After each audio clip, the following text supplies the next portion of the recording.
Listo.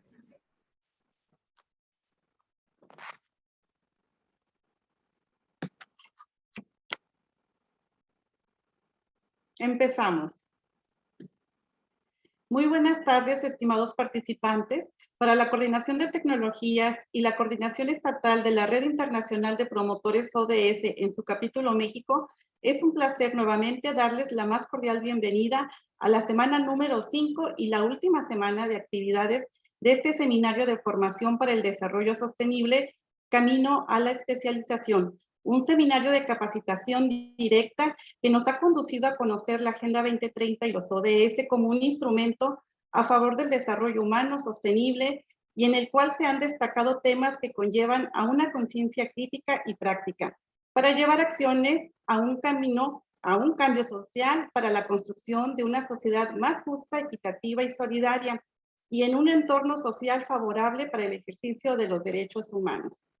Muy bien, como indicaciones generales, se les solicita mantener la cámara activada y el micrófono desactivado en la medida de lo posible a efecto de escuchar con atención a nuestro ponente. Y en caso de tener alguna duda, se les solicita hacer uso de la herramienta levantar la mano y se les solicita siempre dirigirse en todo momento con respeto a sus compañeros y al equipo operativo.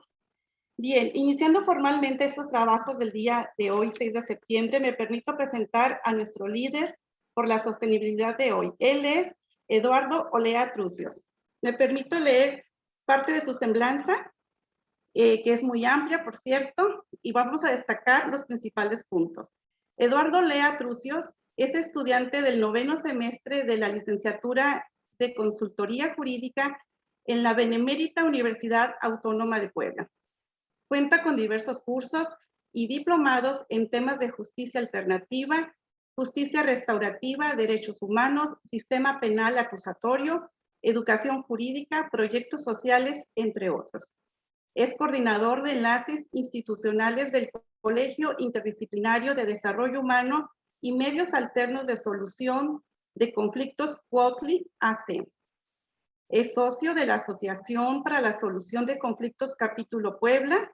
Es mediador comunitario entre el Programa de Fortalecimiento para la Seguridad Fortasec y la Secretaría de Seguridad del Estado de Puebla desde el 2017. Asimismo, tuvo el primer lugar regional y tercer lugar nacional del 4º concurso nacional de mediación organizado por la ABA Roli México, certificado ante el conocer en los estándares de competencias.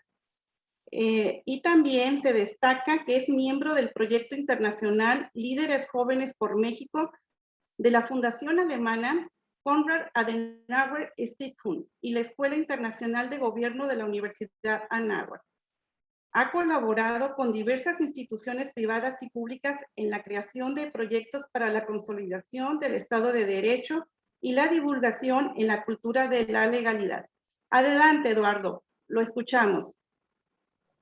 Muchísimas gracias, apreciable Lorena, agradeciendo en primer lugar a José Figueroa y a Josué Gómez por esta posibilidad de poder participar en este seminario. Ya en la recta final, como bien comentaban ahí en los comentarios, ya en esta penúltima sesión de este seminario rumbo a la especialización en el tema de los objetivos de desarrollo sostenible.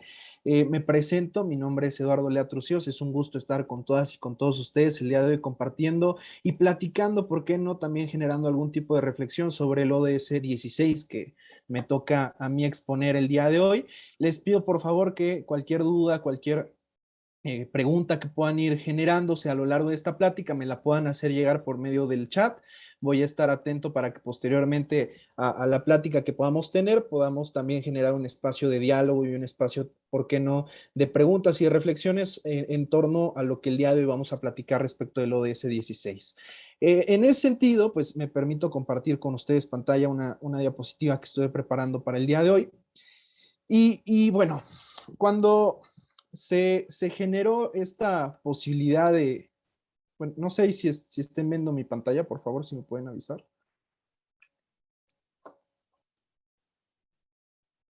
Está cargando aún. Está Okay. cargando, así es.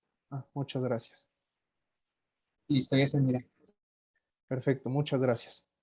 Cuando se generó esta encomienda de platicar un poco acerca del tema del ODS 16, pues realmente hablar del ODS 16 genera un análisis muy amplio y también por el tiempo que el día de hoy tenemos únicamente 1 hora con 15 minutos aproximadamente, pues de alguna manera sintetizar lo más relevante y lo más importante respecto a este tema es un poco complejo. Y es complejo en el entendido de que el ODS 16 abarca 3 factores sumamente importantes.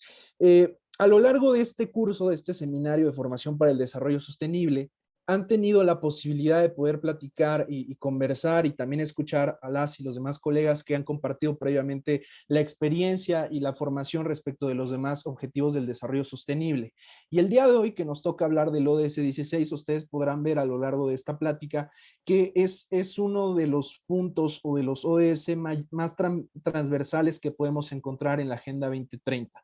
¿Y a qué me refiero con transversal? Ustedes se irán dando cuenta que la construcción y la consecución de este ODS 16 requiere también de muchas áreas y requiere también de poder generar a partir de diversas disciplinas ciertas acciones que inciden directamente en la promoción de la paz, de la justicia y de las instituciones sólidas.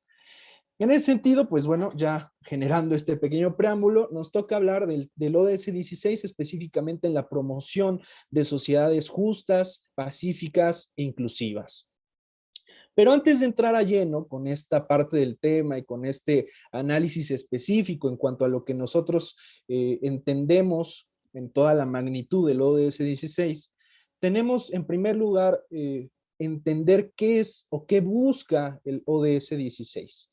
El ODS 16 nos habla de 3 componentes importantísimos, que son la paz, la justicia y las instituciones sólidas. Si se dan cuenta, estos 3 componentes tienen una ramificación amplia y muy grande en el entendido de que podríamos pasarnos aquí platicando en muchas circunstancias independientemente del contexto actual en estas 3 ramas o en estos 3 componentes del ODS 16. Sin embargo, más allá de meternos en un análisis teórico, doctrinal y hasta cierto punto metodológico de cada uno de estos componentes, la idea en esta plática, como bien lo dice el seminario, pues es una introducción a lo que nosotros podíamos entender o pudiéramos entender como parte de estos 3 componentes, pero lo más importante, cómo yo me puedo empezar a involucrar con estas 3 áreas. Como lo comentó nuestra estimada Lorena al principio, su servidor está dedicado al tema de justicia, al tema de la ramificación del tema de la profesión jurídica. Y muchas veces cuando hablamos, por ejemplo, de justicia, llega la duda de decir, bueno, si yo no me dedico al área jurídica, yo no soy profesionista jurídico y realmente lo único que sé es 2 o 3 tipos de concepciones generales sobre algún tipo de artículo constitucional, ¿cómo puedo yo abonar o cómo puedo yo involucrarme, por ejemplo, en este objetivo del desarrollo sostenible que involucra específicamente a la justicia, a la paz y a las instituciones sólidas? Estos 3 componentes son interdependientes entre sí completamente y a lo largo de esta plática la idea un poco es poder generar o exponer que vean cómo se ligan unas a otras.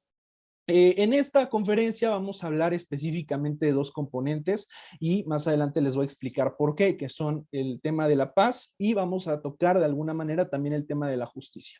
Las instituciones sólidas se irán dando cuenta que es un componente que también va ligado y que por supuesto que es interdependiente, pero más adelante les voy a explicar desde nuestra área de acción, porque me queda claro que el día de hoy en este seminario tenemos demasiadas personas de diversas disciplinas, no necesariamente únicamente personas del sector público, sino también personas que están estudiando, algún tipo de docente, algún tipo de profesionista, miembros de sociedad civil.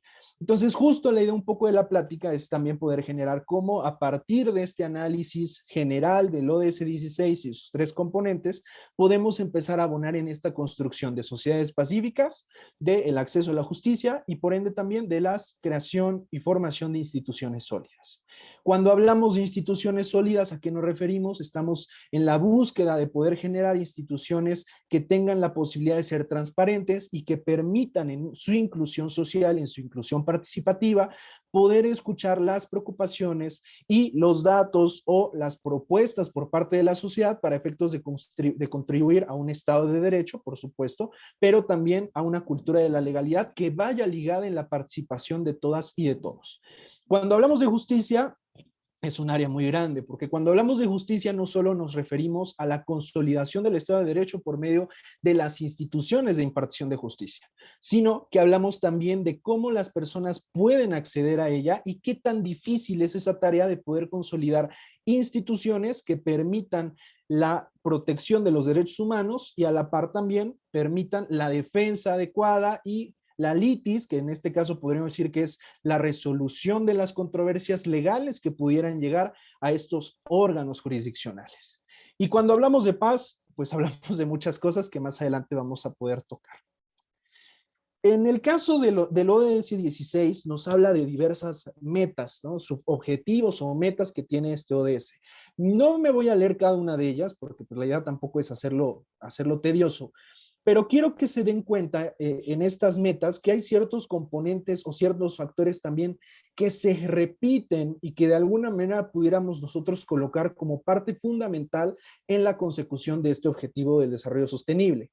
De entrada, la violencia. El 16.1 y el 16.2 nos hablan acerca de la violencia. Uno caracterizado desde la forma general, es decir, todos los tipos de violencia que hay, todos los tipos de violencia que existen, y el otro lo hace ya con mayor énfasis en el tema de la protección de los niños, de las niñas y de los adolescentes. Sin embargo, cada uno de estos rubros y cada una de estas metas va a incidir en algún momento, mínima o mayormente, con la prevención de la violencia. Y justo el tema de la prevención de la violencia es algo, al menos que desde mi experiencia, busco que el día de hoy podamos compartir y podamos platicar a efectos de que ustedes mismos tengan de alguna manera una idea general de cómo ubicar los tipos de violencia y cómo empezar de alguna manera a poder trabajar en esa circunstancia en la búsqueda de la consolidación del pilar que trabaja el tema del ODS 16, que es el pilar de la paz. Por otro lado, como yo lo platicaba hace un momento, hablamos de instituciones sólidas. Y cuando nos referimos al tema de instituciones sólidas, nos tiene que venir a la mente directamente el tema del Estado de Derecho, la consecución del Estado de Derecho. ¿Qué entendemos, o de forma muy general, qué podríamos decir que es el Estado de Derecho? Bueno, el Estado de Derecho es un punto concreto o es un punto de búsqueda que todas las sociedades y todas las civilizaciones buscan, en donde se permite la protección de todos los derechos de las personas miembros de esa comunidad a través de instituciones sólidas, de instituciones transparentes, de instituciones que sean ad hoc de la cultura de la legalidad y de donde todos y todas los participantes de esa construcción social puedan generar a partir de acciones del respeto a la dignidad la construcción de un entorno de estado de paz o la construcción de un entorno de paz. Justo es ahí donde, si se dan cuenta, los tres componentes que habíamos platicado, que era paz, justicia e instituciones sólidas, están conectados.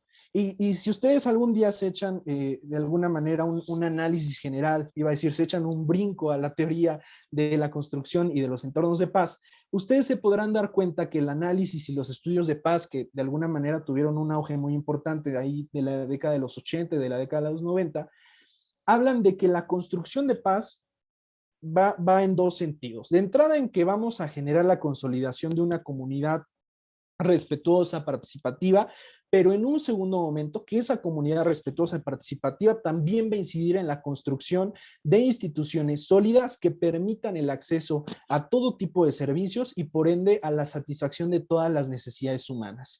Más adelante vamos a ver esto de forma más específica para que ustedes entiendan un poco lo que me estoy refiriendo. Pero si se dan cuenta, entonces en el tema de las metas del ODS 16 tenemos otro componente que es el Estado de Derecho y por ende esta parte de la cultura de la legalidad. Y en el 16.7 nos habla de la toma de decisiones responsiva, inclusiva y representativa. Es sumamente importante, y esto no únicamente en este ODS, sino en el cumplimiento general de la Agenda 2030, que cada una de las acciones que se generen en pro de la consecución de la Agenda 2030 sean a partir de la inclusión, de la representatividad y de la participación de todas y todos los miembros de las comunidades, entidades, estados, etcétera.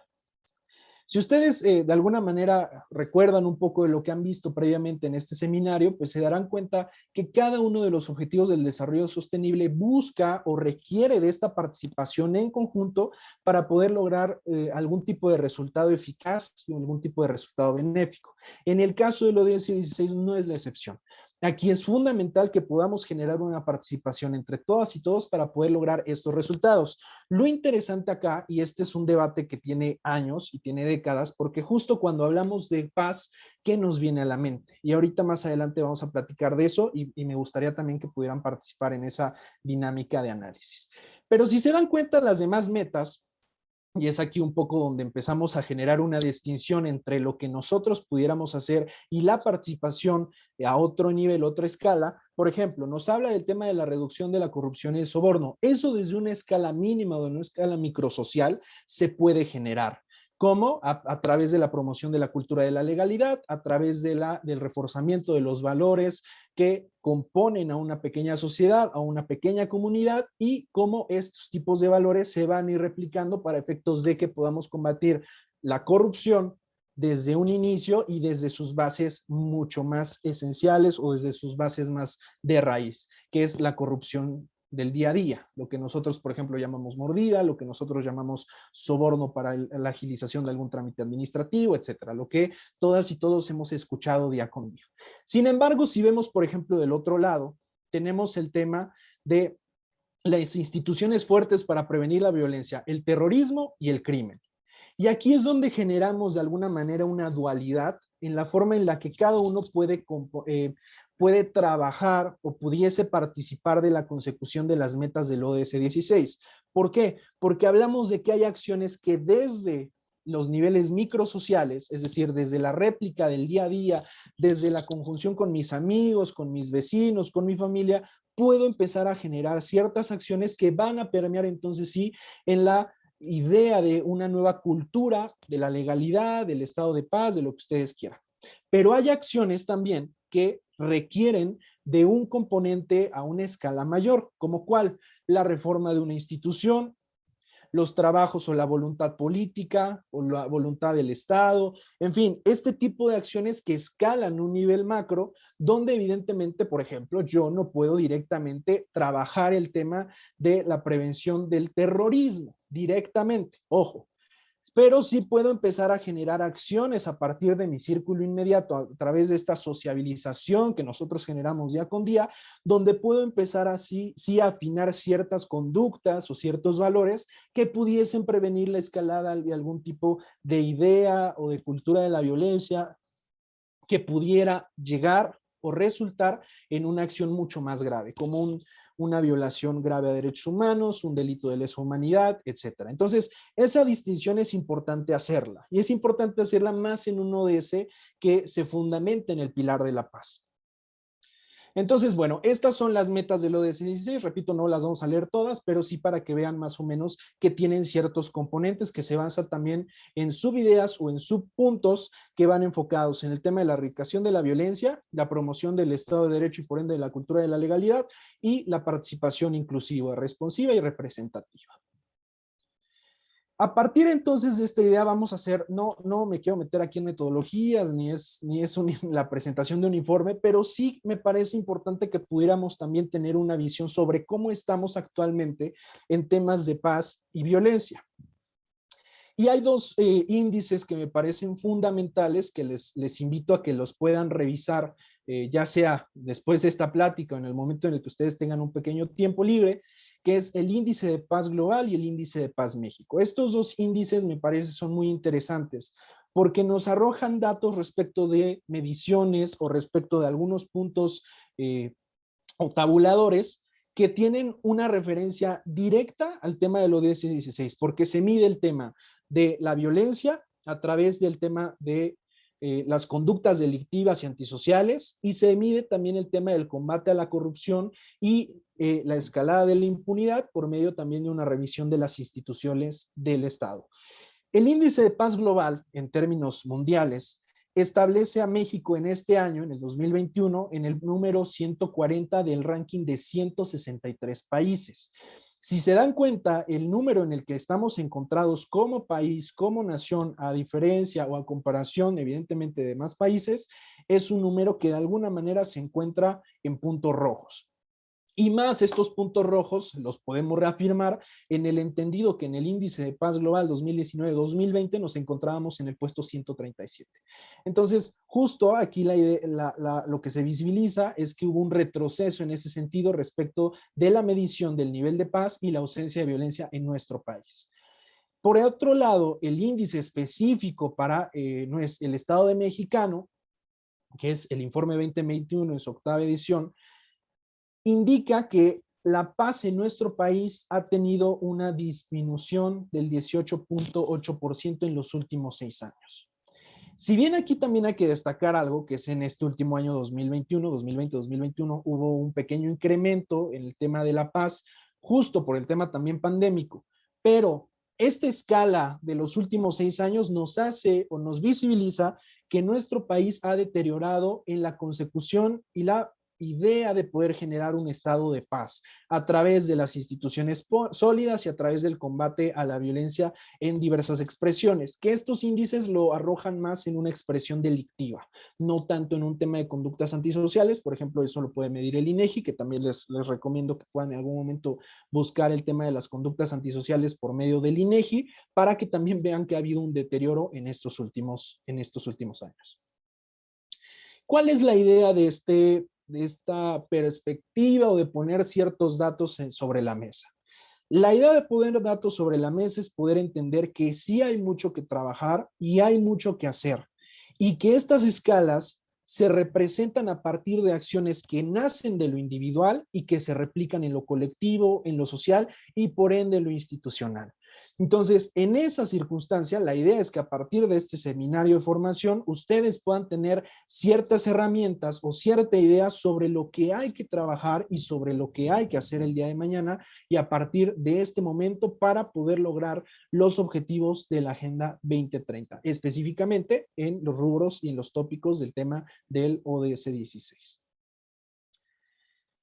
La gran pregunta siempre es esta: ¿cómo puedo empezar a contribuir en esta búsqueda de la consecución del ODS 16 si yo no soy jurista, si yo no tengo ni la menor idea de lo que significa paz, si yo nunca he generado algún tipo de proceso en la promoción de una cultura de paz, si yo nunca me he acercado a una institución de acceso a la justicia, si yo no participo en ningún tipo de institución pública? ¿Cómo empiezo a contribuir en esa búsqueda del estado de paz o en esa búsqueda de la construcción de entornos justos, entornos pacíficos y entornos que permitan la participación de todas y de todos?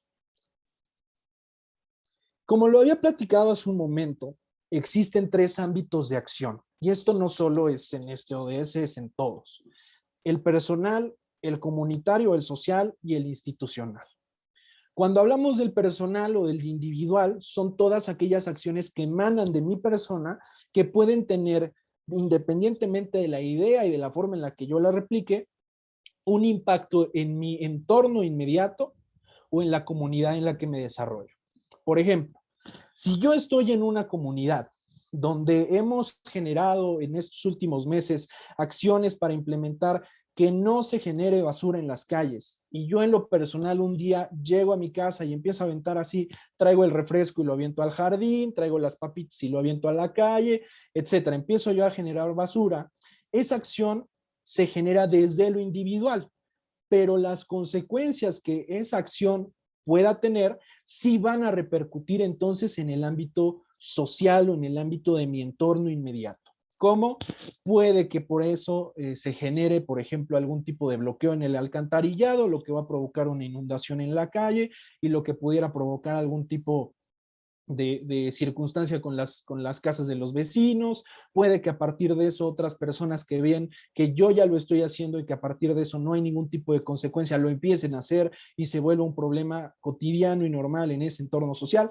En fin, puede haber muchas consecuencias, y justo la idea de los ámbitos de acción, antes de entrar de lleno con el tema de análisis del pilar de la paz, del pilar un poco del tema de la justicia, es que podamos entender que a partir de nuestras acciones, independientemente o no de que pueda ser partícipe de alguno de estos organismos internacionales o nacionales, yo puedo empezar a generar ciertos actos o puedo generar ciertas acciones que pueden repercutir de forma positiva o negativa en mi entorno.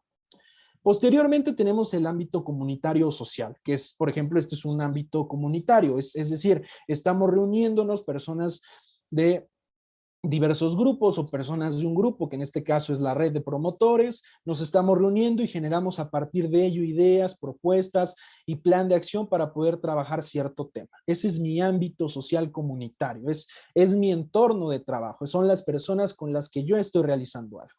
Este ámbito de acción se vuelve fundamental porque justo aquí en este punto es donde podemos empezar a generar incidencia en otros y en otras para poder generar entre todos acciones afirmativas en la consecución del estado de paz, pero también de un estado de derecho. Entonces el ámbito comunitario se vuelve fundamental. Desafortunadamente, y ustedes me podrán decir algunos ejemplos, porque ejemplos hay muchos, si nosotros un poco generamos algún tipo de introspección, por ejemplo, de nuestra colonia o la colonia de un primo, la colonia de un tío, pues podremos recordar que en esa colonia no hay ningún tipo de interacción social entre los vecinos o entre la pequeña comunidad. Nadie se habla, nadie organiza nada, pocas veces llega a haber algún tipo de actividad en conjunto y de no haberla o al contrario, encontramos que hay más acciones negativas, conflictos vecinales, conflictos en el entorno, acciones que de alguna manera generan consecuencia en otros, etc. La idea de la comunidad en nuestro país está todavía muy limitada a un entendido donde creemos que lo que pueda hacer el otro no nos va a afectar, o donde creemos todavía que la falta de acciones positivas y afirmativas que pudiéramos tener como colectivo no va a tener trascendencia. Y eso es completamente incorrecto. Y justo la idea, y felicitarles y reconocerles el hecho de que estén aquí presentes en este seminario de formación, porque quiere decir que buscan poder empezar a aplicar sus conocimientos y sus vivencias en la consecución de la Agenda 2030, vamos a empezar a cambiar poco a poco desde la base microsocial este tipo de ideas y este tipo de cultura de la no participación. Una vez entonces que tenemos ya la idea de que desde lo individual nacen estas acciones que pueden repercutir en lo comunitario, después tenemos lo institucional. Cuando hablo de lo institucional, no hablo únicamente de las instituciones públicas, por ejemplo, de los entes de gobierno. Hablo también de las instituciones privadas o de las instituciones académicas, que pueden ser grupos que sí tienen hasta cierto punto una incidencia de poder colectiva y una incidencia de poder llamar a muchas personas o poder incidir en muchas personas, y justo a partir también del trabajo institucional se puede generar acciones en pro de la promulgación o en contra de los beneficios del ODS 16. A través de las instituciones también podemos generar este tipo de entornos y de espacios que permitan la posibilidad de construir un estado de paz, un estado de legalidad, un estado de derecho. Entonces, si ustedes se dan cuenta, tenemos estos ámbitos de acción en términos generales. Ya una vez que tenemos estos ámbitos de acción, hay que saber en cuál nos ubicamos nosotros. Si ustedes son miembros de algún colectivo, sea de la sociedad civil o sea un colectivo incluso de amigos que tiene algún tipo de proyecto social o de emprendimiento en común, ustedes ya tienen la posibilidad de poder trabajar de forma conjunta bajo una misma línea de trabajo esos puntos. Si nosotros nos ubicamos únicamente ahorita en el tema comunitario, hay que empezar a generar redes comunitarias primero con mi entorno inmediato, para poder generar a partir de ello ideas y acciones que más allá de la imposición de que yo llegue y diga, vamos a hacer el día de hoy esto, ¿qué les parece si podemos analizar primero qué es lo que el entorno inmediato necesita y a partir de lo que el entorno inmediato necesite, proponer acciones, actividades que pudiesen darle ya sea solución a una problemática o pudieran ayudarnos a fortalecer este núcleo social, este núcleo comunitario que pudiera prevenir muchísimas circunstancias, conflictos, conductas violentas, conductas antisociales, delictivas, en fin, muchas otras cosas. Y por el otro lado tenemos el tema personal. Si yo no estoy o si yo no he generado ningún tipo de acercamiento a mi entorno inmediato, a mi comunidad inmediata, ni soy parte de ningún colectivo, pues, ¿qué es lo primero que tengo que hacer? ¿Qué es lo primero que tengo que trabajar y bajo qué área o bajo qué punto es el cual yo voy a empezar a trabajar? Entonces, en este análisis previo, ahora sí, ya una vez que hemos analizado punto o de alguna manera cómo podemos empezar a trabajar ya sea el tema de la consecución de la Agenda 2030 o cualquier otro tema, porque realmente para cualquier tema podríamos hacer este tipo de análisis, ahora es importante que podamos entender el contenido de lo que vamos a compartir o de lo que buscamos en algún momento lograr. Y en ese sentido, el día de hoy vamos a hablar del pilar de la paz, que el pilar de la paz se van a dar cuenta que es fundamental, no solo en el ODS 16, sino en toda la construcción de la Agenda 2030. Y para ello, me gustaría que me pudieran poner en los comentarios, de forma muy general, no nos aloquemos aquí aventándonos un análisis teórico específico, porque no es el caso. Realmente la idea que nosotros construimos de paz, y ahorita lo van a ver, es con base en las vivencias y en la forma en que nosotros hemos venido desarrollándonos como individuos. Entonces, para ustedes, ¿qué es la paz? Así, con una palabra o con una oración, díganme para ustedes, ¿qué es la paz? No hay respuestas negativas, no hay respuestas incorrectas. Entonces les pido que en el chat me escriban, ya sea en una palabra o ya sea en una pequeña oración, qué es para ustedes la paz. Yo veo que algunos andan por ahí manejando. Diana, no te preocupes, mejor ve el camino, no te preocupes, no pasa absolutamente nada. Y quienes tengan la posibilidad de escribirlo, por favor háganlo. Quienes no la tengan, no hay ningún inconveniente. Es únicamente para poder generar un pequeño ejercicio de análisis y reflexión. Brenda nos comenta estado de tranquilidad, muy bien. Fátima pone convivencia sana. Jessica pone respeto. Betsabe pone vivir en armonía con los otros, no violentar derechos humanos. Cristian Marín nos dice que el trabajo, ok. Miriam nos dice que la calma. Todas las definiciones, Gabino dice que vivir en armonía. Todas las definiciones o estas concepciones que ustedes tienen sobre la paz son afirmativas. María nos dice que es el respeto de los derechos de cada ser. ¿Por qué son afirmativas? Y esto se vuelve también muy interesante en el tema de la construcción de los entornos de paz. Nosotros tenemos ideas en torno a lo que significa la paz, dependiendo también de la vivencia y de la forma en que nosotros nos hemos desarrollado en los círculos sociales o en nuestras vivencias de experiencia diaria. Estas definiciones que nosotros tenemos o estas concepciones que nosotros tenemos no son incorrectas. No hay ningún tipo de análisis incorrecto en la construcción de paz.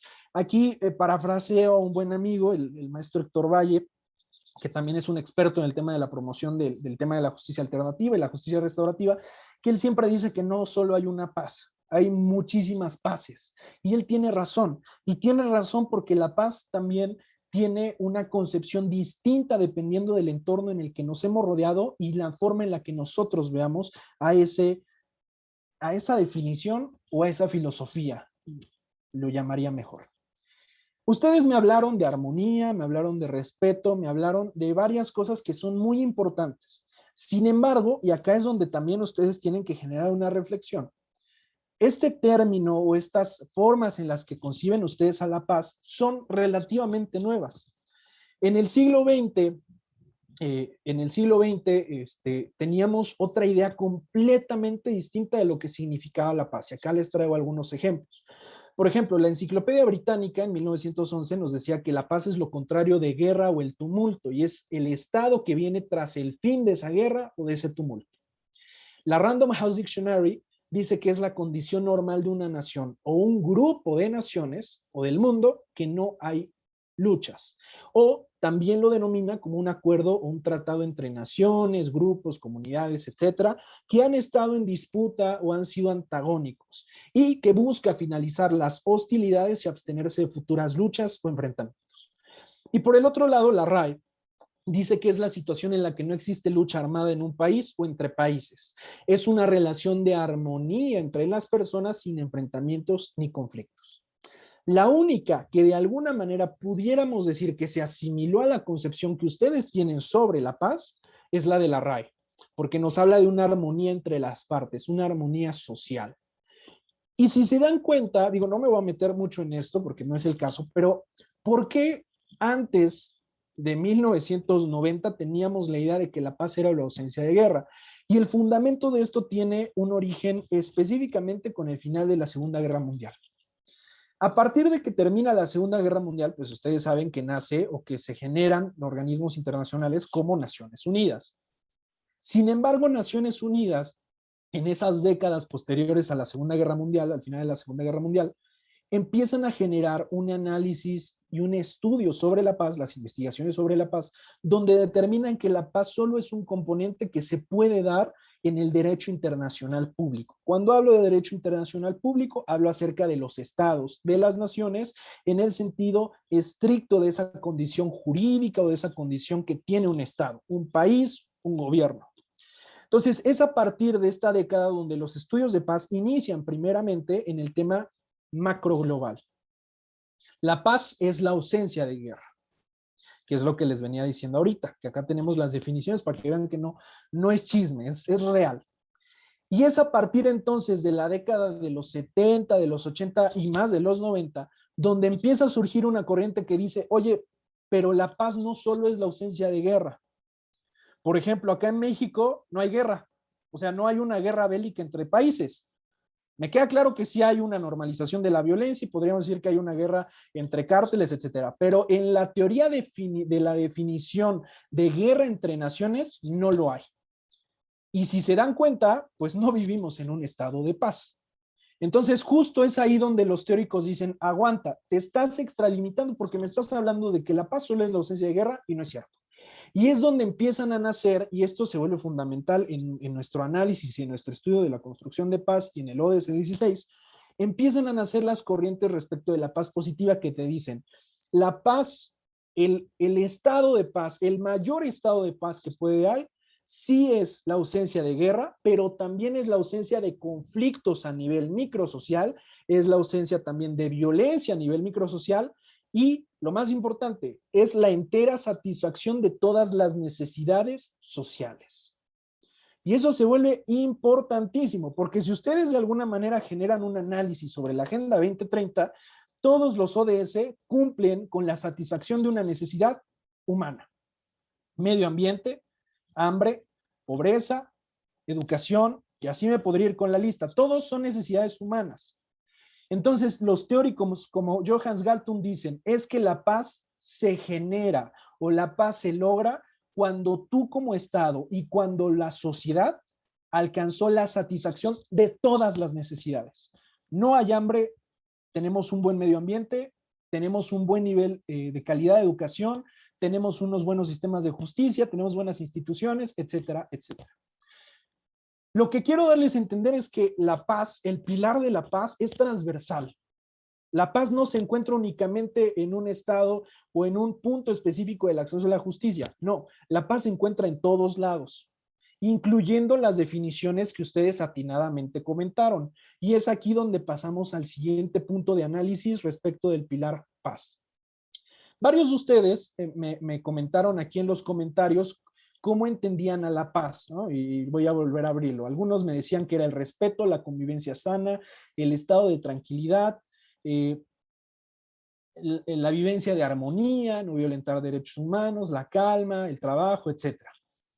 Todas estas concepciones, ¿por qué son afirmativas y por qué son correctas?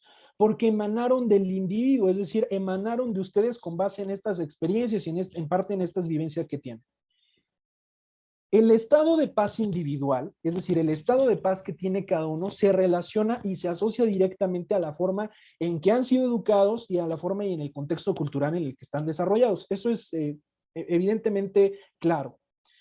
Se vuelve importante y se vuelve interesante aquí decirlo, porque entonces tenemos un análisis de que la escala o el análisis microsocial de la paz inicia con el individuo. Cuando, por ejemplo, alguno de ustedes dice, es que yo estoy en paz, y ojo, y esto es interesante, yo estoy en paz porque para mí la religión o para mí mis creencias también me permiten estar en paz, ese es un estado de paz individual que va a generar un resultado positivo en su entorno inmediato. Cuando uno me dice, es que yo estoy en armonía conmigo mismo porque, suponiendo, porque, por ejemplo, ahorita estamos en un estado de universal donde todo está muy bien y están fluyendo muy bien las cosas. Esa idea que tú tienes es buena, es respetable y genera un estado de armonía y un estado de paz con el otro entorno. Entonces, eso se vuelve muy interesante porque a lo largo de estos años, que realmente han sido pocos, y podemos de alguna manera analizar que en la década de los 80 teníamos ciertas películas que hoy en día vemos, que apenas estaban saliendo y que apenas a la par estaban hablando de los estudios de paz, pero realmente es muy poco el tiempo que tenemos de esos estudios últimos de paz a lo que al día de hoy estamos entendiendo por el pilar. Entonces, se dan cuenta cómo es muy interesante el avance tan rápido que hemos tenido en cómo entendemos y concebimos a la paz como una parte de un conjunto de ideas, de costumbres, de valores y de creencias que radican en lo individual, pero que en la consecución o en la búsqueda de la sociabilización van a poder construir una agenda o un estado o un desarrollo social que también atienda a esa particularidad individual. Y aquí la definición, por ejemplo, de la resolución 53.243, que es una de las más importantes. ¿Por qué es de las más importantes? Porque la declaración y programa de acción sobre una cultura de paz que nace a partir del 87, inicios de los 90, se vuelve fundamental porque acá pasamos entonces sí ya a otro análisis micro o individual sobre cómo lograr este estado de paz. Y la definición es muy clara. Conjunto de valores, actitudes y conductas que invitan a la interacción e intercambio social basados en principios que rechazan la violencia y procuran prevenir los conflictos resolviendo sus causas para solucionar los problemas mediante el diálogo y la comprensión, garantizando el pleno ejercicio de todos los derechos y proporcionan los medios para participar plenamente en el proceso de desarrollo de su sociedad. Esta definición es la más acertada, porque me habla desde cómo nace en la estructura individual, es decir, cómo nace desde el individuo y cómo permea en la estructura social o en la estructura comunitaria. Entonces, aquí tenemos en esta definición que la paz sí es un conjunto de valores, actitudes y conductas. Vivir en armonía, para mí el respeto es importante, para mí el trabajo respetuoso es importante, para mí no violar derechos humanos es importante. Todo eso nace ahí y se replica como, bueno, que en mi entorno es más seguro, que en mi entorno es más respetuoso, más comprensivo, etc. Entonces, si se dan cuenta, los estudios de paz son recientes y todavía hay mucho que nos falta por aprender. A partir entonces de esta resolución 53-244, pasamos a afirmar directamente, porque también puede que en algún momento quienes estén interesados en meterse más o en introducirse más en el análisis teórico de la paz, se van a encontrar con esta distinción. Lo de la paz negativa y la paz positiva, que más o menos les platicaba hace un momento. La paz negativa sí es la ausencia de guerra, pero no la ausencia directamente de los conflictos sociales o de la violencia estructural y cultural. Por su parte, la paz positiva sí es la ausencia de guerra, pero también es la ausencia de la violencia cultural, de la estructural y la presencia de una justicia social. Es decir, es mucho más aperturada, es mucho más general y de alguna manera la paz positiva es lo que todos los estados buscan lograr. Actualmente hay muchas naciones que se encuentran en un estado de paz negativa. Repito, México es el caso. No tenemos un conflicto bélico con algún otro país, pero si hablamos directamente de las condiciones que se encuentran en la escala micro o mediana, ahí sí tenemos todavía mucho que trabajar. La paz positiva entonces se basa en estas premisas y estas premisas se vuelven fundamentales porque a partir de esta idea podemos empezar a generar algún tipo de concepción sobre cómo vamos a alcanzar la consecución del ODS 16 y de todos los ODS o de toda la Agenda 2030. De entrada, el respeto a la vida. Algunos ahí lo platicaban, ¿no? Es que yo respeto los derechos humanos. Bueno, el respeto a la vida, el respeto de todas las vidas, es parte de la construcción de esta paz positiva.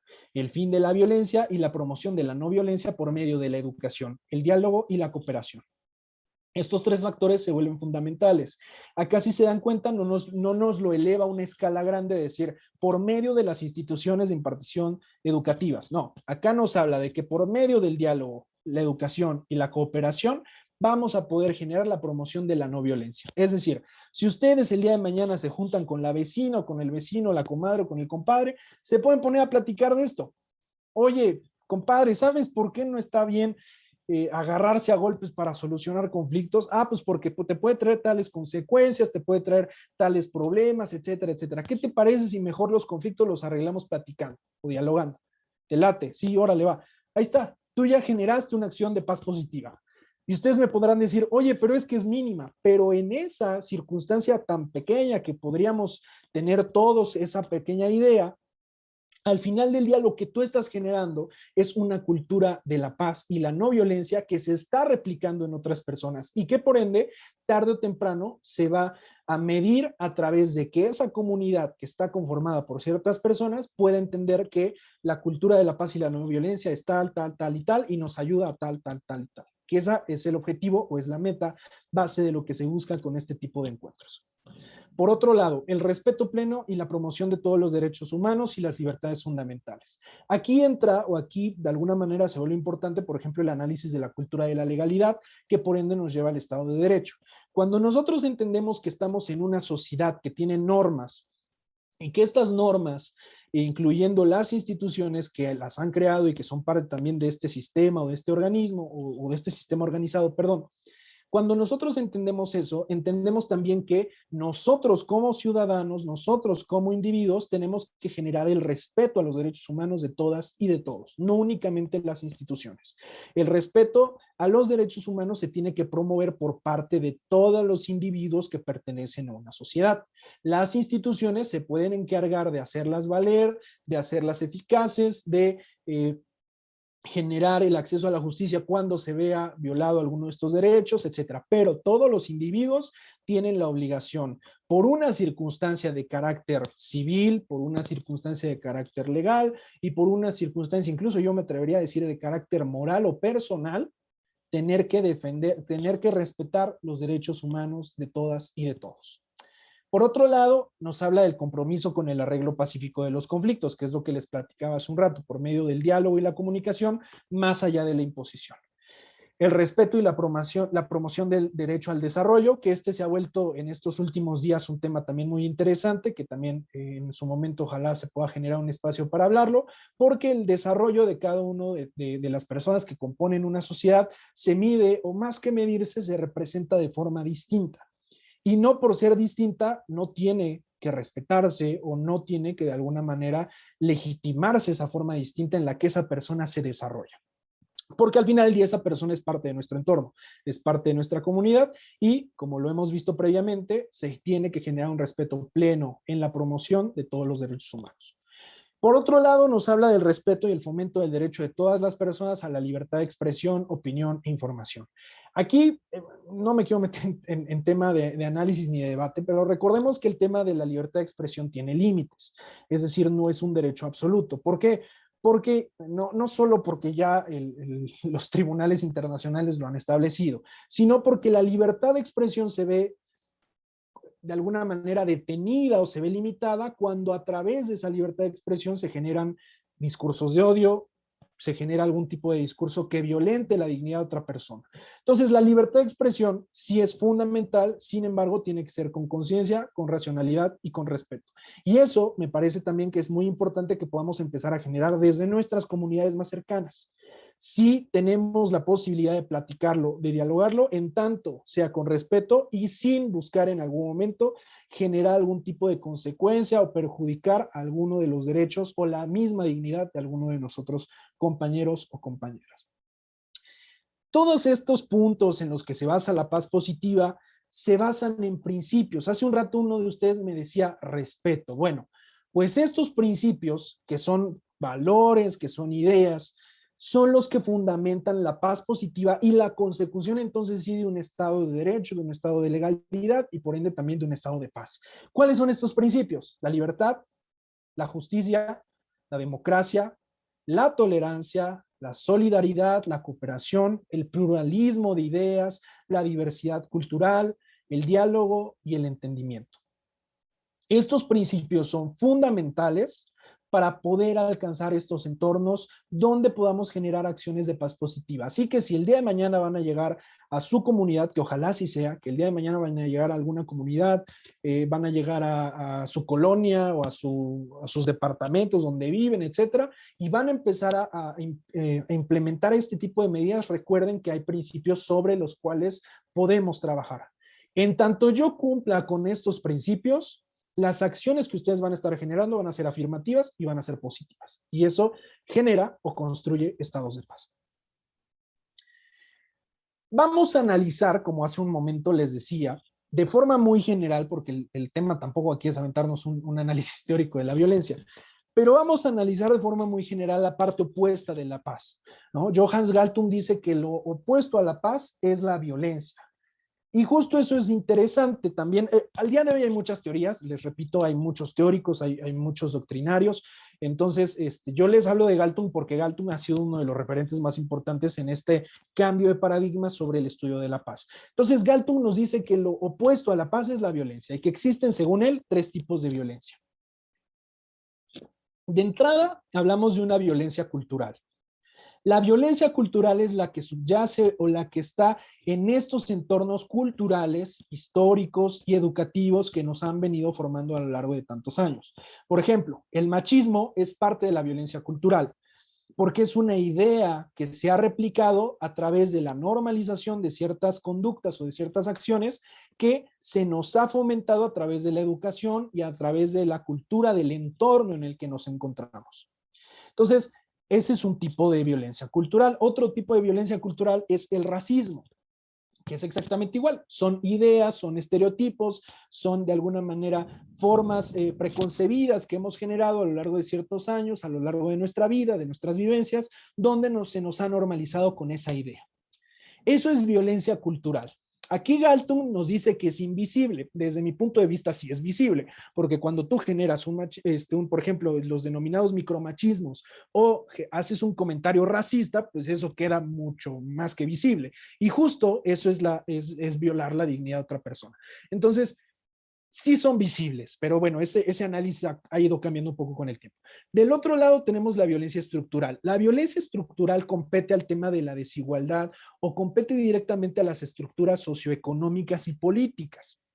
Por ejemplo, cuando a una persona no se le respetan sus derechos humanos y acude ante algún órgano para poder generar algún tipo de acción legal para que se puedan cumplir y se obligue a las personas a que se cumplan, pero la institución no lo hace, eso se llama violencia estructural, porque esa violencia subyace o se encuentra directamente en el aparato, en el órgano de Estado o en el órgano donde se genera la toma de decisiones políticas, económicas, gubernamentales, etcétera. Y también ejemplos de violencia estructural tenemos muchos. Y por el otro lado nos habla de violencia directa. La violencia directa son las acciones que emanan del individuo, pero que sí se generan en expresiones o en conductas violentas que pueden generar algún tipo de daño a otra persona. Si yo te insulto, si de alguna manera yo te golpeo, claro, si de alguna manera yo te amenazo, etcétera. Todas esas acciones ya se denominan de violencia directa.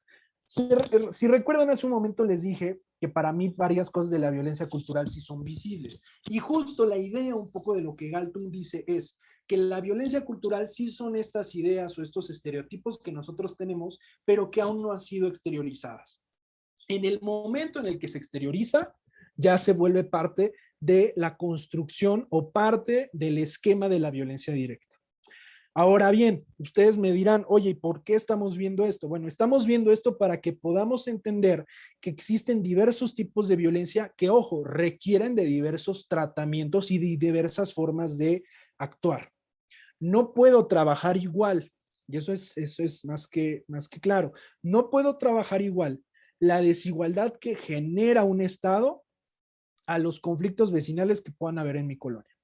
Son cosas distintas, son tipos de violencia distintas. Y cada uno de este tipo de violencias distintas requieren de análisis distintos, de herramientas distintas y lo más importante, de planteamientos en la forma en que vayamos a trabajar de forma completamente distinta.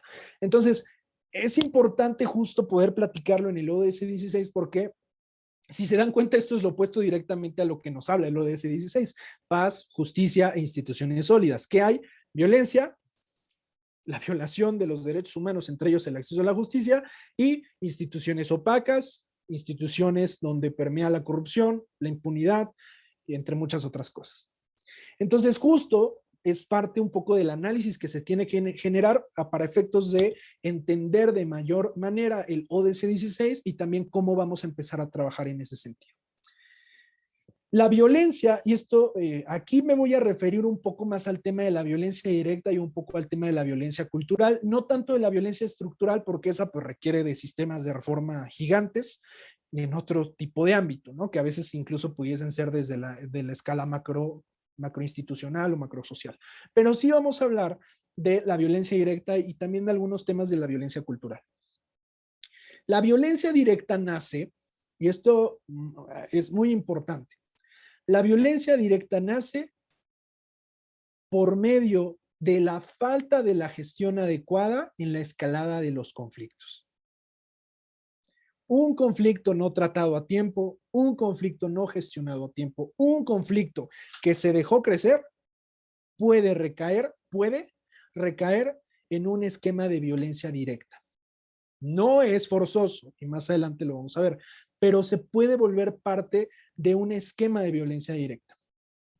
Han escuchado, hay un video del maestro Otón Pérez del Castillo, que es notario en la Ciudad de México, que se ha replicado muchísimo. La otra vez vi, tenía más de 200,000 compartidas y algo así, que está un abogado, el doctor Otón, con un expediente así de este tamaño, más alto que yo de documentos, que es un expediente de un juzgado familiar y de un juzgado penal. Y dice, este caso era un pleito entre hermanos. Era un pleito entre hermanos por un tema, si no mal recuerdo, testamentario, por un tema de la herencia, algo así. Resultó en que los hermanos se terminaron baleando, uno terminó matando al otro y evidentemente se terminó yendo a la cárcel por una circunstancia familiar, por un conflicto, un esquema de conflicto familiar. Ese video, si no un día búsquenlo, pues ahí debe de estar, les repito, tiene que estar por todos lados porque lo compartieron mucho. Pero ese video nos hace una clara muestra o nos enseña directamente que los conflictos que no se tratan a tiempo, que no se gestionan a tiempo, que no se identifican a tiempo y que no se previenen a tiempo, pueden terminar desgraciadamente en conductas o en actos que incidan en una circunstancia delictiva. Y ejemplos hay muchos, no solo el del expediente, desde los vecinos que se tocan todos los días el claxon, en circunstancia agresiva, claro está, porque uno no lo deja pasar al otro y terminan rompiéndose los vidrios o los cristales del carro, hasta circunstancias incluso, por ejemplo, de compañeros en la escuela que ya traen hasta cierto punto ahí un tema donde no se caen bien, pero a partir de eso el conflicto escaló a tal grado que uno ya le enterró el lápiz a otro. O sea, todo eso, de alguna manera, si se dan cuenta, son de pequeños conflictos que han generado y que han escalado. Y justo este esquema o esta gráfica es lo que nos habla. Si se dan cuenta acá en el esquema o en la gráfica, nos habla de lo siguiente. Por ejemplo, si ustedes ven, dice escalamiento del conflicto, que va hacia arriba. El escalamiento del conflicto en esta parte que va hacia arriba llega a un punto que algunos en la teoría volcánica, las teorías volcánicas del conflicto, dicen que es el momento donde el conflicto ha generado o ha permeado a un punto de insostenibilidad. Es decir, que las partes ya llegan a un punto de expresión donde ya no son las palabras, sino es la búsqueda de la imposición por medio de la fuerza. Golpes, palabras, en fin, muchas otras cosas. Y de ahí vemos que baja. Aquí esto es interesante en este esquema porque nos da dos ideas que más adelante lo vamos a volver a platicar. La escalada del conflicto no necesariamente tiene que terminar en un tema de violencia directa, pero llega a haber un momento siempre donde el conflicto que ya transgredió o que ya llegó a un punto de crisis tiene que bajar. Y tiene que bajar, y eso es interesante, tiene que bajar por varias cosas, o porque ya se generó la gestión a través de la contención de ese conflicto, o peor aún, porque no hubo ningún tipo de gestión y no hubo ningún tipo de involucramiento del conflicto, pero ya se logró la imposición y por eso la persona ya pasó de un estado emocional de te quiero, perdón por la palabra, pero te quiero fregar, a como ya te fregué, ya me estoy tranquilo. Y entre comillas, porque no ha llegado la tranquilidad, pues realmente esa circunstancia va a continuar. Pero justo, si se dan cuenta, sí hay una escalada y por ende hay un deceso. Ahora, acá abajo nos habla de que hay conflicto manifiesto y conflicto en gestación. Y esto también se vuelve como interesante poder ponerlo sobre la mesa. El conflicto manifiesto es aquel que requiere de una resolución, es decir, que requiere de una contención, que requiere de que ya actuemos sobre el conflicto, es decir, ya se están peleando, vamos a actuar sobre ese conflicto, no por medio de la fuerza, claro está, pero vamos a actuar al grado de vamos a contener ya, vamos a evitar que esto siga creciendo. Si el conflicto se está gestando, Es decir, si apenas ellos están viendo feos, si apenas ellos están diciendo de palabras, si no han llegado a un punto directo donde ya es un conflicto que se ha manifestado y que es visible para todos, vamos a prevenir esa escalada del conflicto.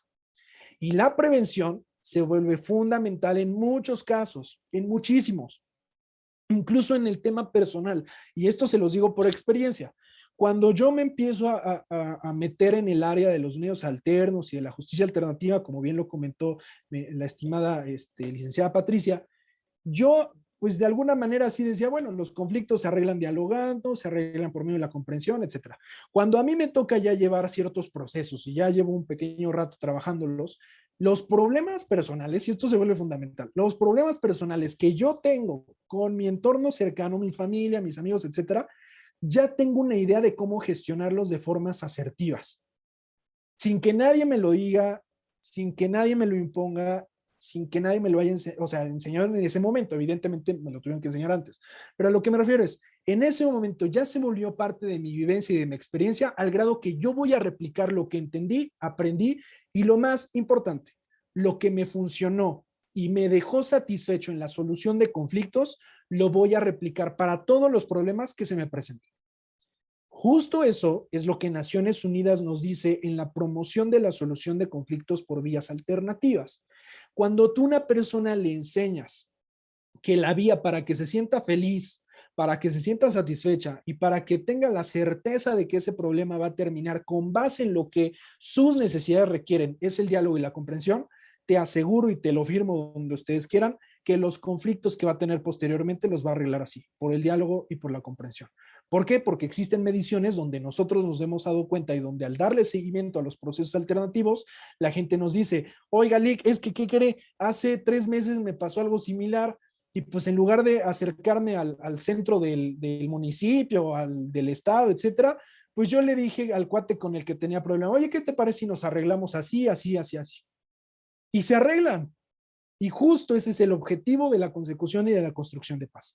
Entonces, esta gráfica es importante para que ustedes vean cómo puede actuar el tema de la solución de conflictos desde una etapa temprana. Ahora bien, cuando hablamos de solución de conflictos, no solo hablamos del hecho de intervenir en el conflicto, y esto creo que me faltó un poco también explicarlo, que me queda claro que el tiempo nos está corriendo, pero bueno, lo voy a explicar rápido. Cuando hablamos de la solución de conflictos, hablamos de una etapa transversal y de conocimientos transversales. Es decir, para que yo pueda gestionar un conflicto en la forma más pura y en la forma más delimitada o más adecuada para lo que está pensado estos procesos, tengo que saber de muchas cosas. Comunicación asertiva, desarrollo humano, negociación, teoría del conflicto, inteligencia emocional y entre algunos otros temas. Estos temas, si se dan cuenta, son parte de la formación y del desarrollo de los individuos en el desarrollo humano. ¿Alguno de ustedes ha visto que existen escuelas primarias y de preparatoria que de alguna manera, por ejemplo, que se dicen o se autodenominan con modelos de enseñanza bajo Naciones Unidas? No sé si los han visto, que normalmente llegan a ser bilingües. Bueno, esas escuelas que se autodenominan con modelo de enseñanza en Naciones Unidas es justo porque a los estudiantes, a los chavos, les dan no solo las materias de cajón, matemáticas, español, no. Te enseño cómo comunicarte asertivamente, te enseño cómo entender a la inteligencia emocional, te enseño cómo negociar, te enseño cómo entender a los conflictos, te enseño sobre paz, etcétera. Te enseñan sobre muchísimas cosas, medio ambiente, educación asertiva, en fin, muchas cosas. Todos esos componentes educativos que normalmente no nos dan, digo, a mí nunca me dieron una plática de paz en 18 años, realmente, y yo creo que a ustedes menos tampoco se las han dado. En estos años a nosotros nunca nos han dado este tipo de formación. Entonces, justo la formación para poder generar estos entornos de paz, estos entornos de desarrollo, requieren de la multidisciplina, es decir, de todas las disciplinas que convergen en el análisis teórico, no solo de la solución de conflictos, sino del desarrollo humano. Entonces, eso se vuelve fundamental. Cuando ustedes vean un curso de comunicación asertiva, un curso de inteligencia emocional, lo que ustedes quieran, lo vean gratis o barato, porque también me queda claro que de repente hay unos que dices, caray, no me cae del árbol. Pero cuando ustedes vean que hay algo que les da chance de poder tomarlo, aunque sean ingenieros, aunque sean médicos, etcétera, tómenlo. porque eso les va a servir a su desarrollo, no solo profesional, porque también les sirve para el profesional, les sirve para su desarrollo personal individual. Y justo esas herramientas o esa formación es la que queremos replicar en nuestros entornos inmediatos, ¿no? Entonces, esa es una propuesta o es un consejo que yo les puedo dar, si es que no solo se quieren involucrar en este tema, sino en todos los temas de una conducción adecuada, respetuosa en la armonización social. Ahora sí, ¿qué es el conflicto? Bueno, del conflicto tenemos muchísimos conceptos, ¿no? Algunos dicen que el conflicto es la lucha de poder, que es el conflicto de intereses, en fin. Hay una definición que a mí me gusta mucho, que es de Francisco Díez, que aquí también lo cito en esta diapositiva, quien dice que el conflicto se entiende como un obstáculo para la satisfacción de intereses o necesidades. Y es que allí hacen residir el problema. Y este problema aparece cuando las partes deben satisfacer simultáneamente intereses y necesidades que son incompatibles. Entonces, el conflicto se da por muchas razones. Francisco Díez nos dice que es por la incompatibilidad de necesidades e intereses, pero el conflicto se puede dar incluso hasta de la comunicación, en la forma de la relación, en el trabajo, en fin, existen muchas formas en las que se da o se origina el conflicto. Por ejemplo, les pongo un caso que fue un caso interesante. Hace, que será como medio año, no tiene nada que ver con o sea, con un proceso como tal, realmente fue más en un tema de un círculo cercano. Una persona le manda un emoji, un emoticón a otra persona, pero esta persona no entendía el emoji. El emoji era un puño así. Ven que hay un puño que son como amor y paz, que son palmaditos. Bueno, hay un puño que es así. Pues esta persona entendía que el puño de alguna manera era perdón por la palabra, pero era una mentada. O sea, dijo, ¿por qué me estás faltando al respeto? O sea, se generó un conflicto a raíz de la forma en que le dio un significado a este emoji. Ese conflicto, si no se hubiera, porque sí, o sea, no escaló a una agresión, pero sí escaló al grado de que la persona se enojó, o sea, verdaderamente se enojó y dijo, no, es que eres un tal por cual, ¿qué te pasa? Yo nunca te he faltado al respeto, pero sí en un grado emocional alto. Si ese conflicto no se hubiera gestionado a tiempo, lo más seguro es que sí, no, tal vez no hubiera llegado a un tema de violencia, pero tal vez esas personas se hubieran dejado de hablar. O sea, ya en su vida se hubieran vuelto a hablar hasta que se pudiera arreglar el tema. Y todo nació por un emoji, por el significado que yo le di a esa forma de comunicación. Entonces, eso se vuelve fundamental, entender que el conflicto puede nacer de distintas variantes y desde distintas ópticas y desde distintos puntos. Y normalmente el conflicto se da justo por la percepción o por la cosmovisión que yo tengo sobre un significado que es distinto al que el otro le está dando. Y ejemplos hay muchos. Entonces, ojalá después podamos abrir, ya que es una petición para José, pero ojalá después podamos abrir un taller o algo especializado en temas de conflictos, porque justo me parecía interesante que pudiéramos analizar punto por punto, con más tiempo, claro, el tema del conflicto, ¿no? Pero bueno, se los dejo así de forma general para que entiendan que el conflicto sí se puede o emana desde distintas ópticas, emana desde distintas partes y se puede dar por muchas razones. Y entendiendo que entonces hay distintos tipos de conflicto, es importante que podamos entender también que hay distintas escalas o niveles del conflicto. Estos niveles nos van a permitir también a nosotros como promotores de los ODS poder visibilizar y entender en qué etapa o en qué nivel el conflicto está contenido. Y esto nos ayuda también a generar un ámbito de acción a partir de ahí. Empezamos con el intrapersonal, el individual. Por ejemplo, la persona que se confundió con el emoji. Suponiendo que yo soy la persona que se confundió con el emoji. Yo veo una manita, veo que es un puño y yo digo, a esta persona me está faltando al respeto. Qué mal plan que esta persona me esté faltando al respeto y me empiezo a hacer ideas. Yo solo me empiezo a hacer ideas en lo individual. ¿Qué va a pasar después? Bueno, que el conflicto se va a volver interpersonal, porque si yo nada más digo, bueno, tal vez se le fue o tal vez no era a propósito, etcétera, bueno, ya no va a haber una escalada del conflicto. Pero si yo le mando mensaje y lo ofendo, el conflicto se vuelve interpersonal. Ya es entre partes, es entre personas. A partir de ahí, entonces, ya hay un conflicto que es visible para nosotros. Pero cuando nosotros involucramos, por ejemplo, que a mi hermano, que a mi hermana, que a tu primo, que al tuyo, etcétera, etcétera, el conflicto se puede volver grupal. El conflicto ya afecta a más personas. Ojo, el conflicto, si bien afecta a más personas, a cada una la afecta con intensidad distinta. Eso es importante. Ya se están peleando los grupos, ya entre todos hay un tema ahí de conflicto, pero ¿qué crees? Que el grupo de la familia en el que nació el problema ya se peleó con el grupo de la familia del nuero o del yerno, etcétera. Ahora hay un conflicto intergrupal, ya no nada más es nuestro grupo, ya hay otro grupo involucrado.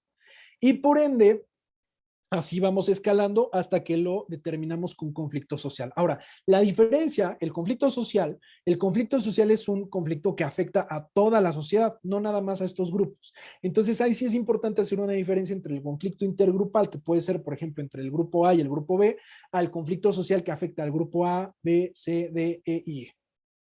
Entonces, a partir de esta idea de delimitar esto, pues vamos a tener una idea más de cómo actuar en ese sentido. Me voy a ir rápido porque sí me gustaría que haya preguntas porque ya nos está comiendo el tiempo.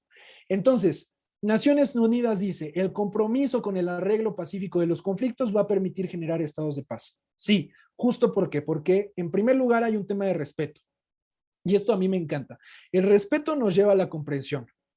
Yo te respeto porque eres diferente y comprendo que en esas diferencias son válidas, son legítimas, porque tú te formaste en tal lugar y yo me formé en tal lugar. Y evidentemente hay diferencias entre tú y yo. Ya hay comprensión. Y esa comprensión nos lleva a la empatía. Si bien entiendo que hay diferencias, si bien entiendo que hay circunstancias distintas, no por eso te voy a faltar respeto. Al contrario, voy a entender y voy a comprender las circunstancias emocionales que puedan derivar de un conflicto, que puedan derivar de una situación problemática, etcétera. Entonces, si se dan cuenta, en esta parte del desarrollo humano desde lo individual, al final del día vamos a generar un impacto en el tema social, en el tema comunitario. Aquí viene lo interesante y aquí es donde lo podemos ligar entre paz y justicia. ¿Por qué? Ya tenemos cuenta que el conflicto no necesariamente va a llegar a un tema de violencia, ya lo dijimos.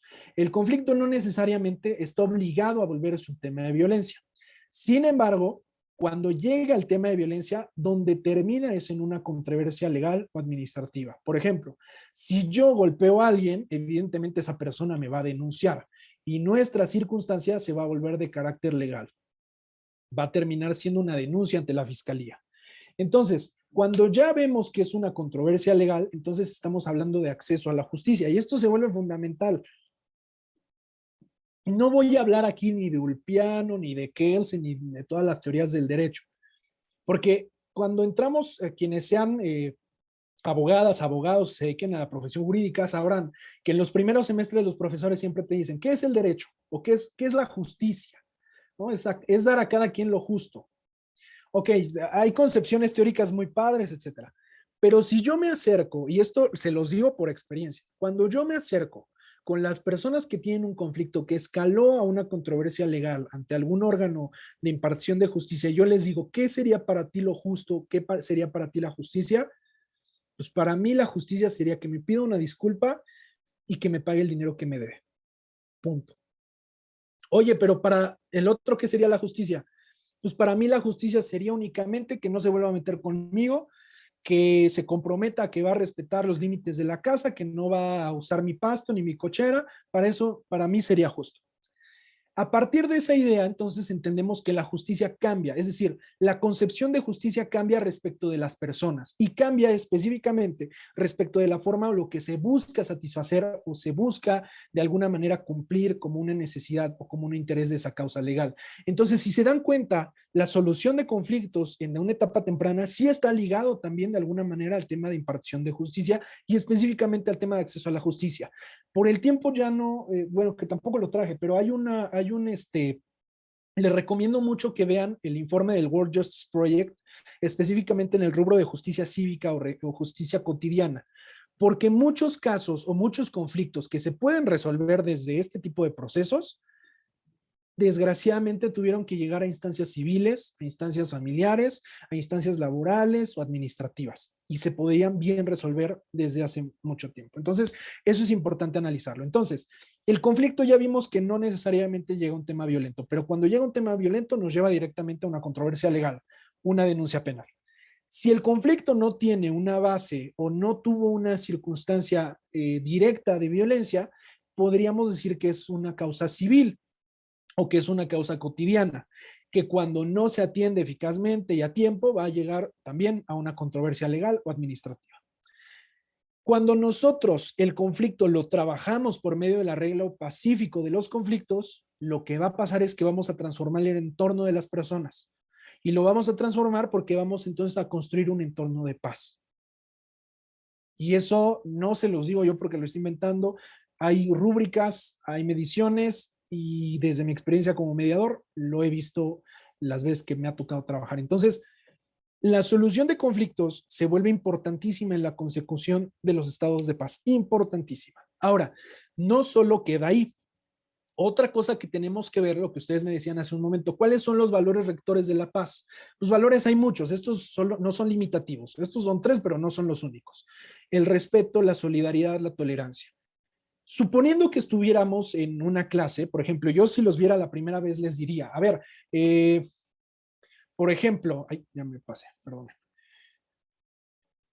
Por ejemplo, le diría a Diana, le diría a Erika, que están por ahí, les diría a todos ustedes, a ver, cuéntenme, ¿cuál es para ustedes el valor más importante? Y ellos me dirán, no, pues honestidad, no, pues respeto, no, pues tolerancia. Ah, ok, entiendo entonces que hay una diversidad de valores en este grupo. Sí.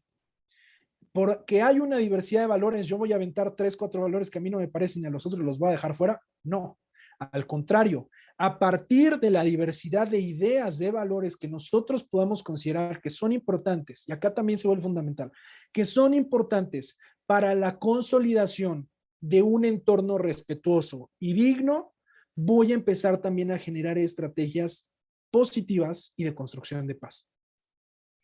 ¿Cuál es la recomendación en este punto?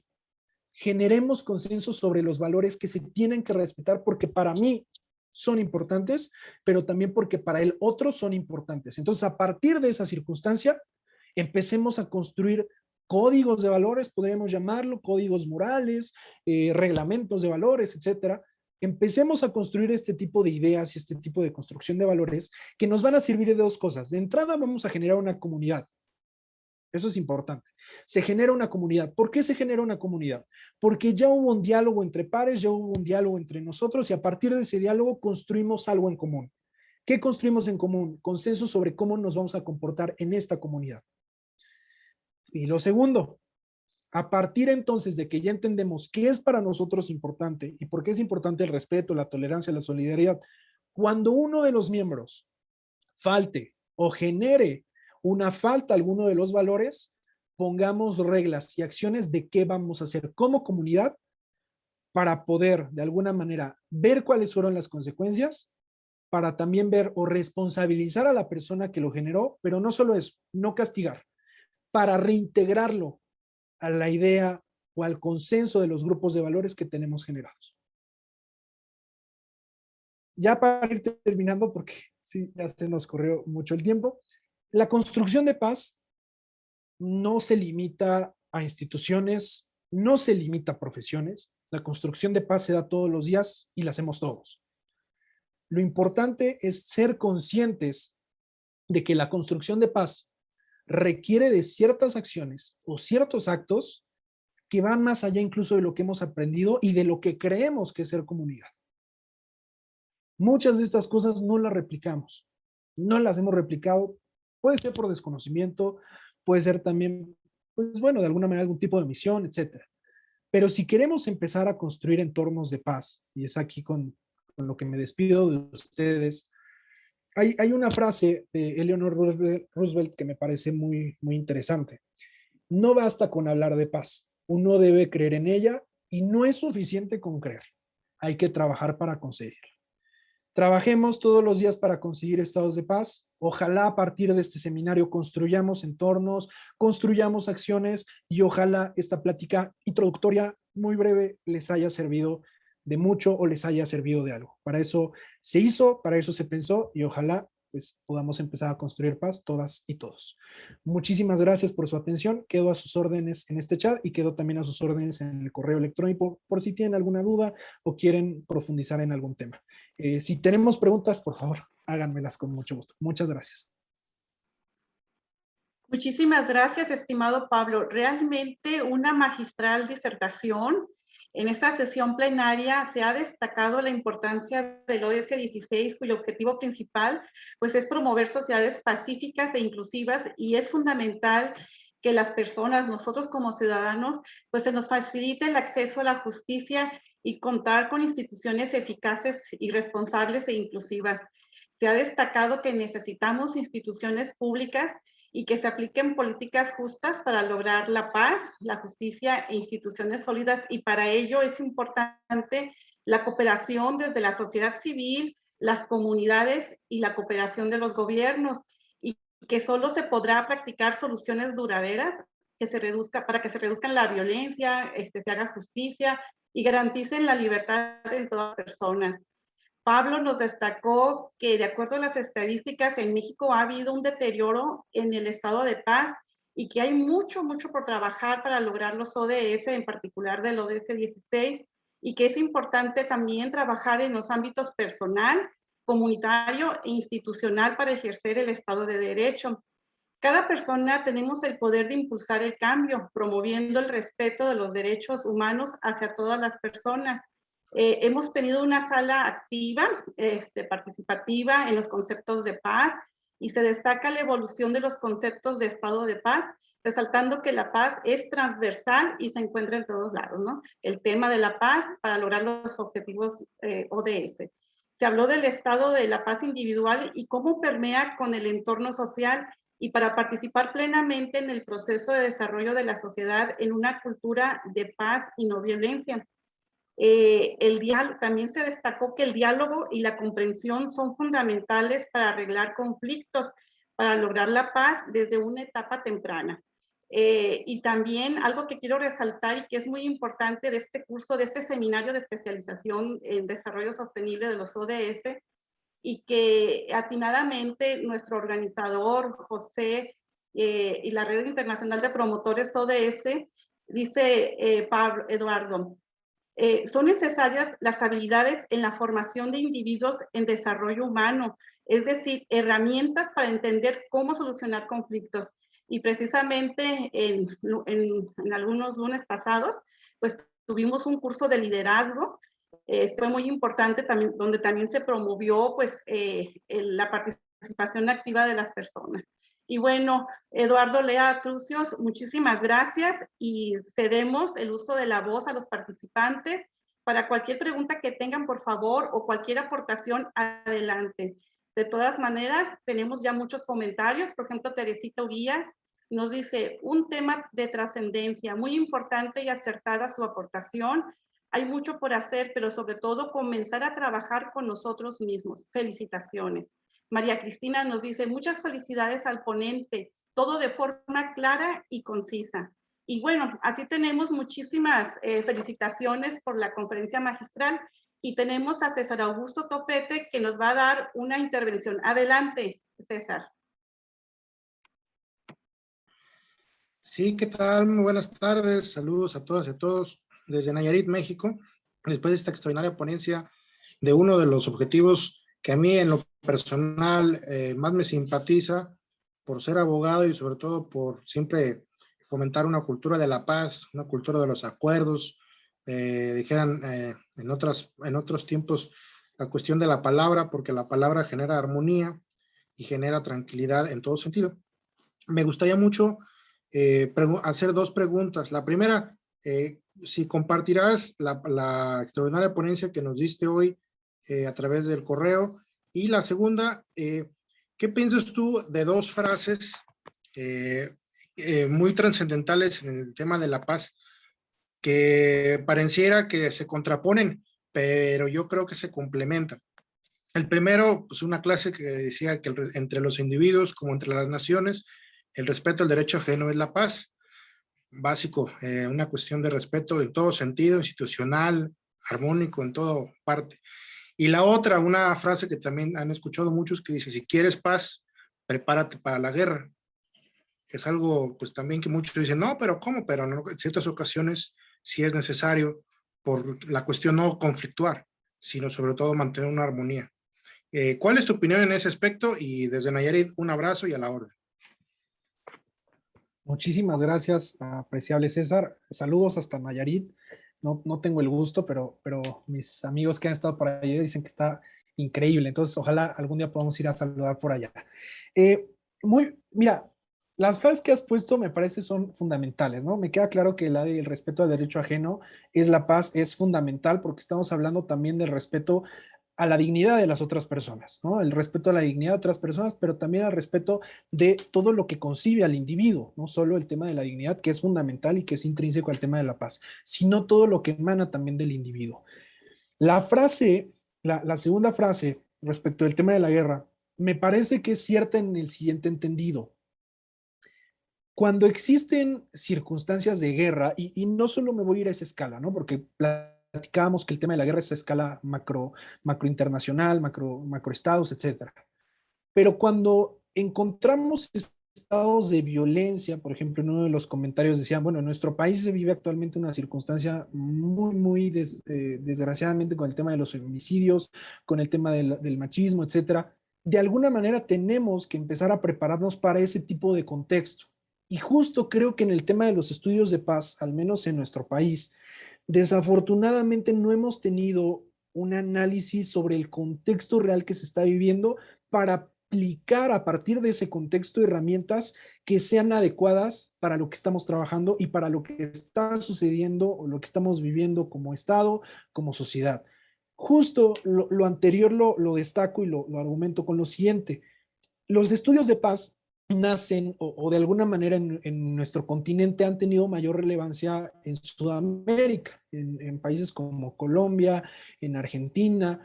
Ha habido una relevancia muy importante de ciertos autores, de ciertos maestros en el tema de la paz, que ha generado a partir de eso sí cierto impacto en otros países. Desafortunadamente, lo que a veces se quería hacer, y justo en el tema, y tú lo sabrás muy bien, en el tema, por ejemplo, de la justicia alternativa, en un sentido estrictamente legal, o sea, en un sentido ya estrictamente legislativo, lo que sucedió fue que se adoptó así de la nada, se adoptó como una herramienta accesoria a los procesos ordinarios o a los procesos jurisdiccionales, sin analizar realmente los contextos vivenciales de cada estado e incluso como país.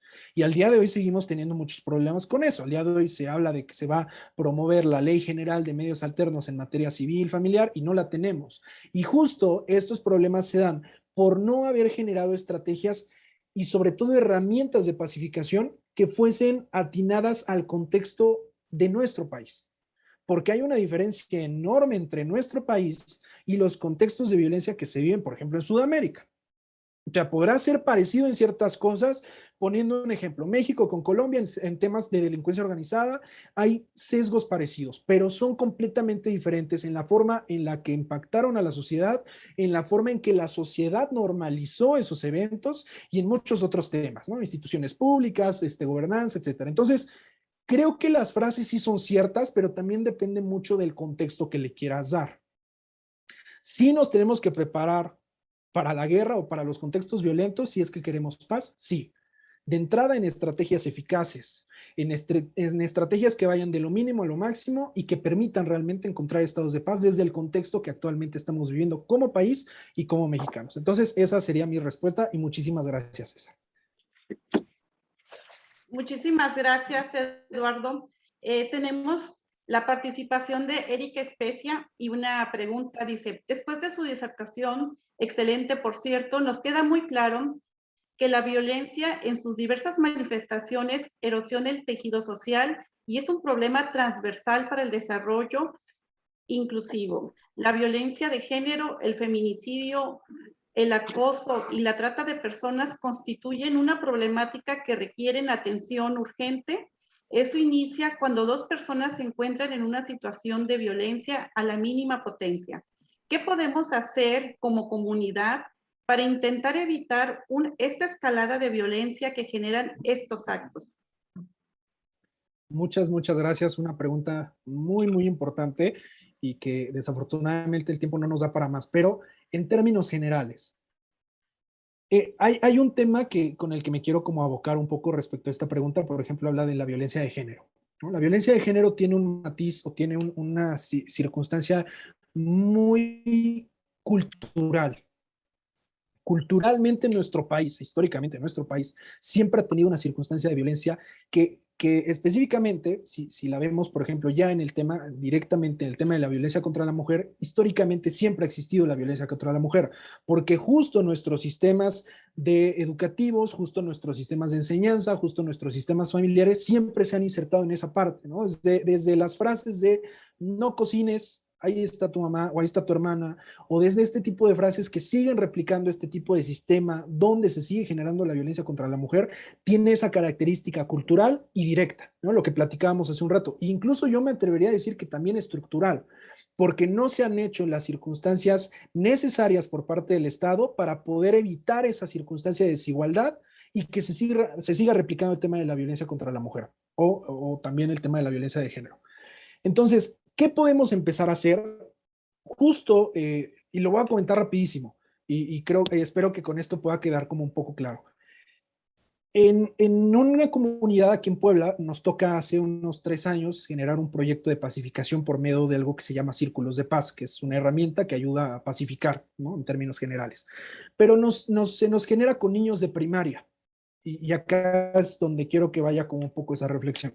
Se genera con niños de primaria, de sexto, quinto, sexto de primaria, niños chiquitos realmente, el proyecto del Círculo de Paz, donde evidentemente se tiene que adaptar el proceso a su edad, etcétera. Hay una sesión donde uno de los niños que recurrentemente iba a falta, cuando se pregunta por qué faltó, los demás niños dicen, es que el compañero, bueno, nuestro amigo, agarró un lápiz y se lo enterró a otro de los compañeros. Afortunadamente no hubo una lesión, ¿no? Es decir, no hubo no le abrió, pero sí se lo enterró.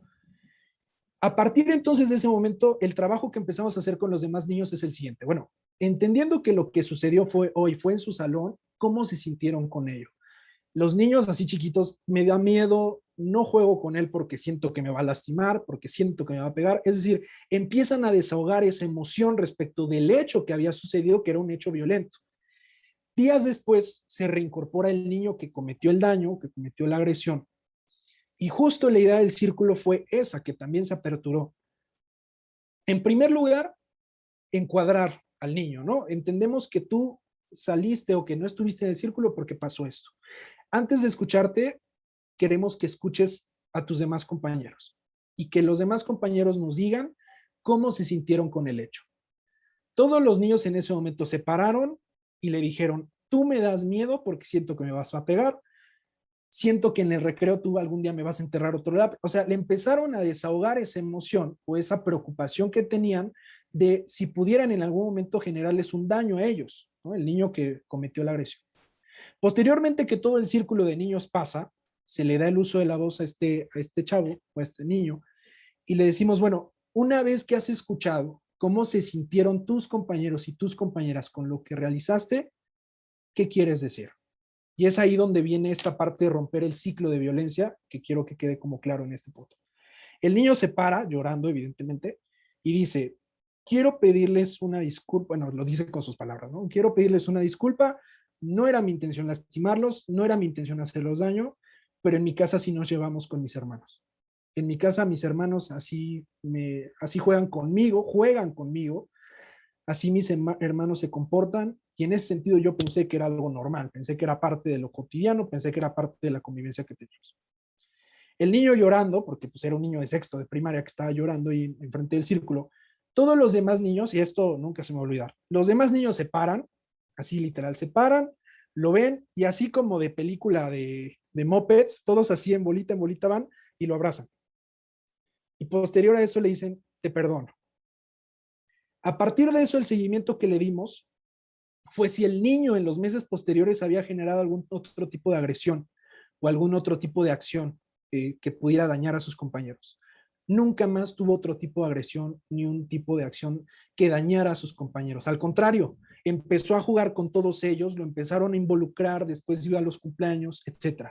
Y rápido, para terminar con esta respuesta, es, si nosotros empezamos a visibilizar que lo que se está haciendo está mal, no solo porque yo lo diga, sino porque le está generando daño y está afectando a alguien y le está generando consecuencias, y esa persona puede describir cuáles son esas consecuencias que se están generando, la persona que cometió el daño, y esto teóricamente se entiende como vergüenza restaurativa o vergüenza retributiva, que es un estado donde la persona que cometió el daño entiende que está mal porque toda la sociedad o esa comunidad se lo reprocha. Y a partir de ese reproche, a partir de esa responsabilización, lo que pasa es que la persona no vuelve a cometer el daño, porque entendió que lo que hizo está mal y que lo que tiene que hacer es cambiar. De lo contrario, lo van a excluir, no lo van a querer. Y eso lo he visto en niños de primaria y lo he visto con personas en centros de reinserción social. Mismas herramientas, distintos enfoques, distintas ideas, pero el objetivo siempre es el mismo: responsabilizar a las personas que hicieron daño, ¿no? Entonces, espero que esa pequeña anécdota pueda servir un poco para la respuesta de la pregunta. Muchas gracias. Muchas gracias, Eduardo. Magnífico ejemplo. Y como dices tú, lograr la paz desde una etapa temprana para poder solucionar conflictos. Muy buen ejemplo. Claro que sí. Muchísimas gracias. Bueno, ahora vamos a ceder el uso de la voz a Thalía Patricio Leiva. Adelante, Thalía. Te escuchamos. Sí, sí, buenas noches. Bueno, saludos desde Perú. Gracias por la excelente ponencia que dio invitado. Y la pregunta que tengo va un poco más relacionado al tema del conflicto. Si bien es cierto, de toda la exposición veía cómo el conflicto se podía generar de las perspectivas que uno mismo puede sostener sobre determinado tema o acción. Pero sin embargo, a través de la historia de la humanidad hemos visto cómo el conflicto también ha sido generador de diversas revoluciones y de un progreso de la humanidad. Entonces me surgía aquí la duda si de verdad el conflicto es tan negativo o es que podemos encontrarle una parte positiva al conflicto como tal para el desarrollo de la civilización. Y respecto al último ejemplo comentado respecto al niño, no sé si es solo mi perspectiva, pero y también quisiera consultar aquí si estoy mal en la idea de que someter a alguien a lo que la sociedad pueda reprocharle no llevaría a un acto también de crueldad para la otra persona y no sería un tanto inhumano también ello. No sé, es más o menos una pregunta conflictiva que me surge en este momento. Muchas gracias, Talia. De entrada, saludos a todos los compañeros y compañeras de Perú. Qué gusto que nos acompañen en este seminario y ojalá todos estén bien por allá.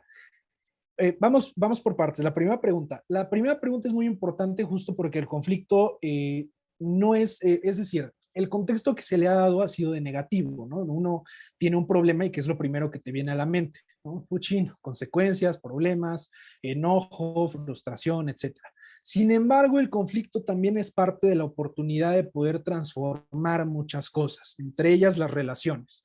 Y justo hay muchos enfoques en la solución de los conflictos que nos permiten partir desde el tema de, ok, hay un problema entre ustedes dos, pero más allá del problema o más allá incluso del acuerdo o del resultado, ¿qué buscan o qué van a hacer para buscar poder generar una nueva estructura de su relación? Y que sea incluso una nueva estructura que apoya a nuevos panoramas o a nuevas ideas o nuevos objetivos que no se habían planteado previamente, que incluso puedan ser mucho más benéficos para ellos. Entonces, del conflicto también hay oportunidades, ¿no? El conflicto realmente, si bien normalmente tiene un enfoque negativo, la idea de que del conflicto se busca transformar o se busca generar una nueva idea a partir no solo de acuerdos, sino también de la conversión o transformación incluso del individuo, es real. Te recomiendo mucho que, por ejemplo, que puedas analizar las teorías del conflicto desde el tema del funcionalismo. Digo, no nos vamos a meter aquí a hablar del tema teórico, pero justo el funcionalismo nos habla mucho de esta parte de que es obligado en todas estructuras sociales que existan conflictos, porque justo estos conflictos van a permitir que generen nuevas ideas, se generen nuevas relaciones y se generen nuevas pautas de interacción. Respecto de la segunda pregunta, es algo que normalmente siempre se pregunta uno, se conflictúa cuando empezamos a adentrarnos en justicia restaurativa. Lo que yo hice, bueno, lo que hablaba de círculo de paz, es una herramienta que emana de la justicia restaurativa. La justicia restaurativa es una filosofía que busca de alguna manera generar la responsabilización de las personas que cometieron un daño, pero no por medio del castigo, sino por medio de la responsabilización de la comprensión de un daño y también de la comprensión de cuáles fueron las consecuencias de ese daño. Yo entiendo que a primeras luces puede decir uno, ¿no? Oye, pero es que es un niño, oye, pero es que lo que acabamos de hacer es que lo acabas de someter a una presión gigante, a un momento de vergüenza gigante donde no se puede recuperar. Justo lo que busca la justicia restaurativa es llevar a las personas que han cometido daños a un momento de vergüenza para efectos de que ellas entiendan que estuvo mal. Ojo, no solo se trata de ya te dejé ahí avergonzado, pues ahí te hundes. No, después hay que levantarlo emocionalmente a la persona. ¿Cómo se levanta una persona emocionalmente? Suponiendo, por ejemplo, en el ejemplo del niño, posteriormente a esa reunión, lo que hicimos fue un poco con lo que yo les platicaba del tema de los valores. Ok, en el entendido de que tú ya comentaste que te disculpaste con tus compañeros y que ellos aceptaron esta disculpa, me gustaría preguntarte lo siguiente. ¿Qué crees que tendría que pasar para que pudiéramos tener un entorno de convivencia sano? Un entorno de convivencia adecuado donde ya no haya más problemas. Entonces, justo la persona que cometió el daño, que esa es la idea de la justicia restaurativa, la persona que ha cometido el daño, lo que va a hacer es, ok, ya me di cuenta que estuvo mal, sí me sentí mal, pero ahora, ¿qué voy a hacer para poder restaurar a los demás por las acciones que cometí?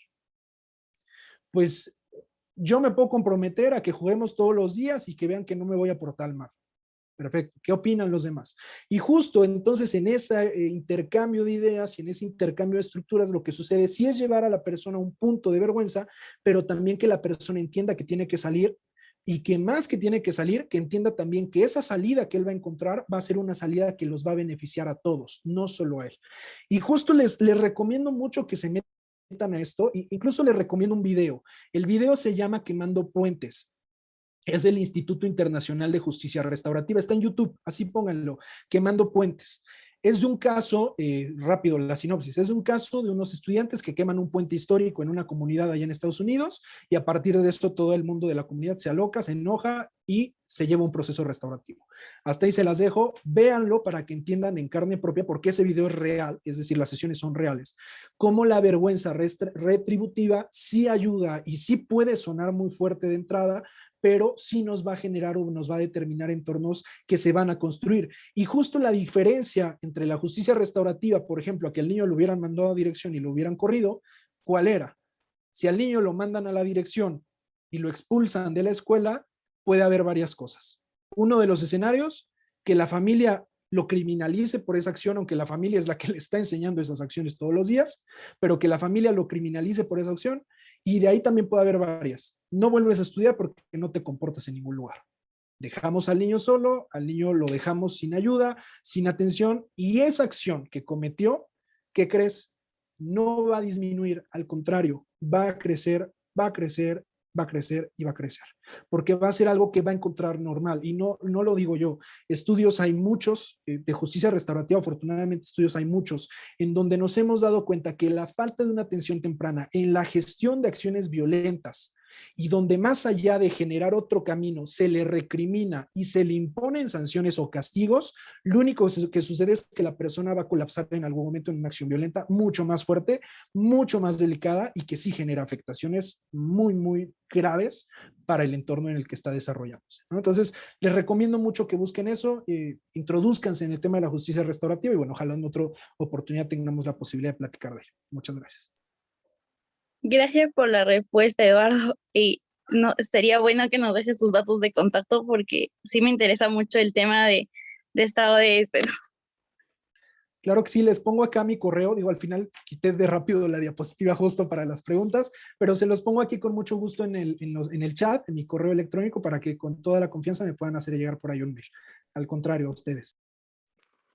Muchísimas gracias, Talía, por tu pregunta y a Eduardo Olea por su excelente aportación.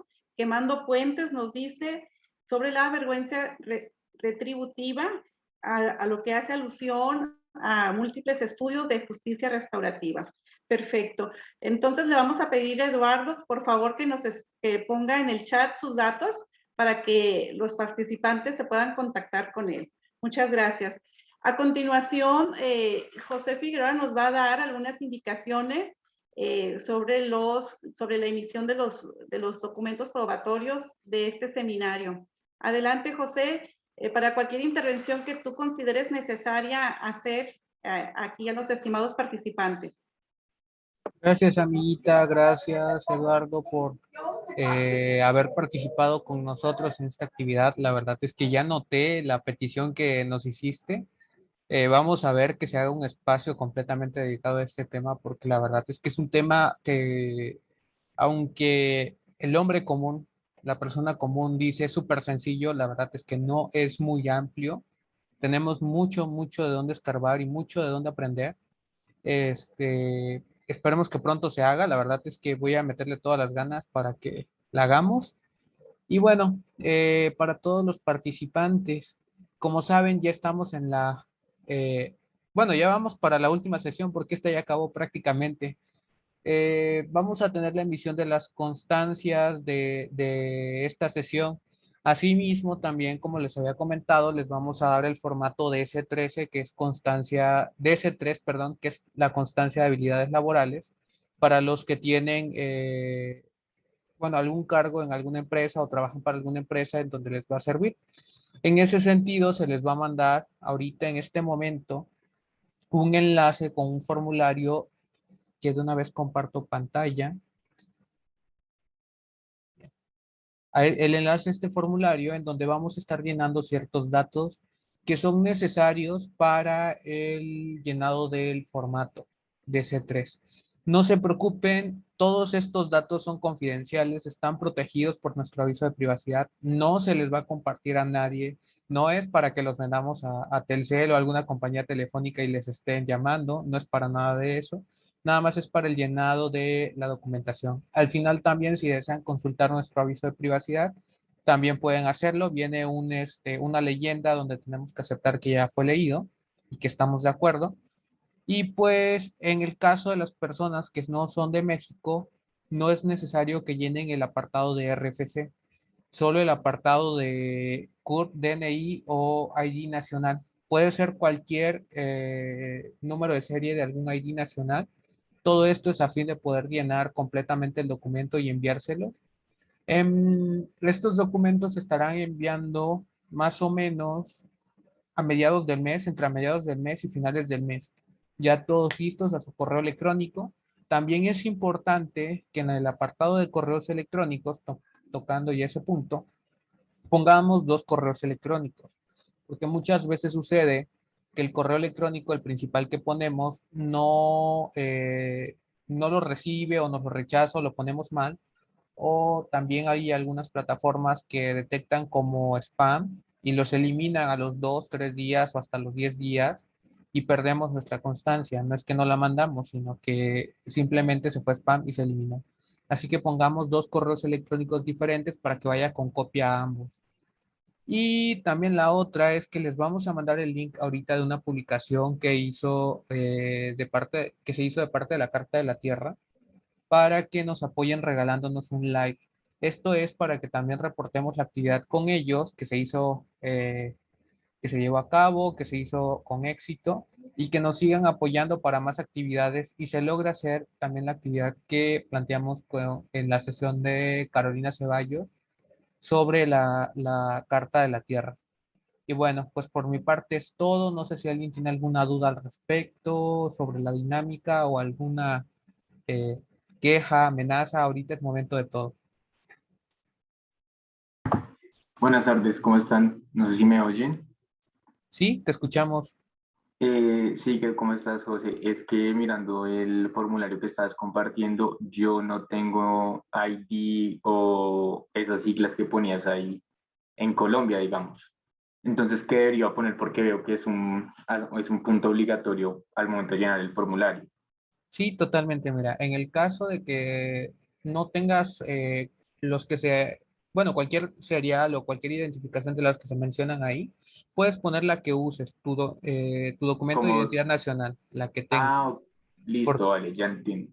Por eso le puse ID, ID nacional, porque en algunos casos varía el nombre, pero en la mayor parte de Latinoamérica le dicen DNI, pero en algunos Listo, casos sí varía, ¿va? vale, gracias. Muchas gracias. ¿Alguna otra duda? Sí, muy buenas tardes. Disculpa, una pregunta, Josué. ¿Sí? Al respecto de la evaluación que se va a realizar pues para la aprobación y la expedición de la constancia, ¿qué hay al respecto de esto? ¿Cuándo sería? ¿Cómo sería? Los detalles de esto, si pudieras compartirnoslos, te lo voy a agradecer mucho.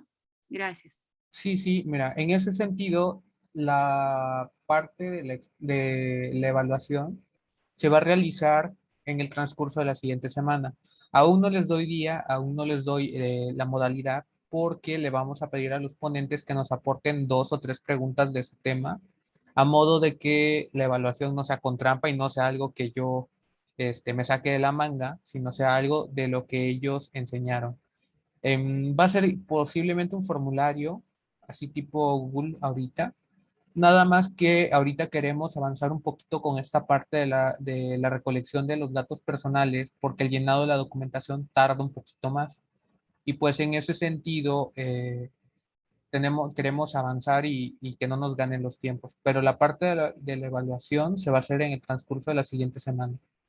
Igual se les va a compartir la información por correo electrónico y por WhatsApp, como ha sido de costumbre.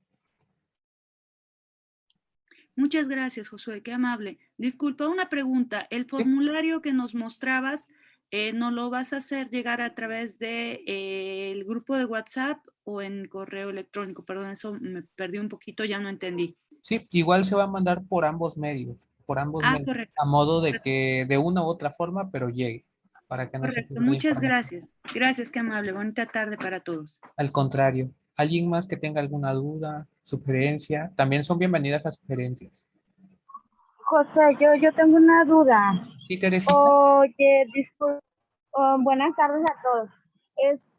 La parte de la evaluación va a ser independiente de la emisión de la constancia o tienes que aprobar la evaluación para que te entreguen tu constancia de participación al seminario. Esa parte no me quedó clara, por favor.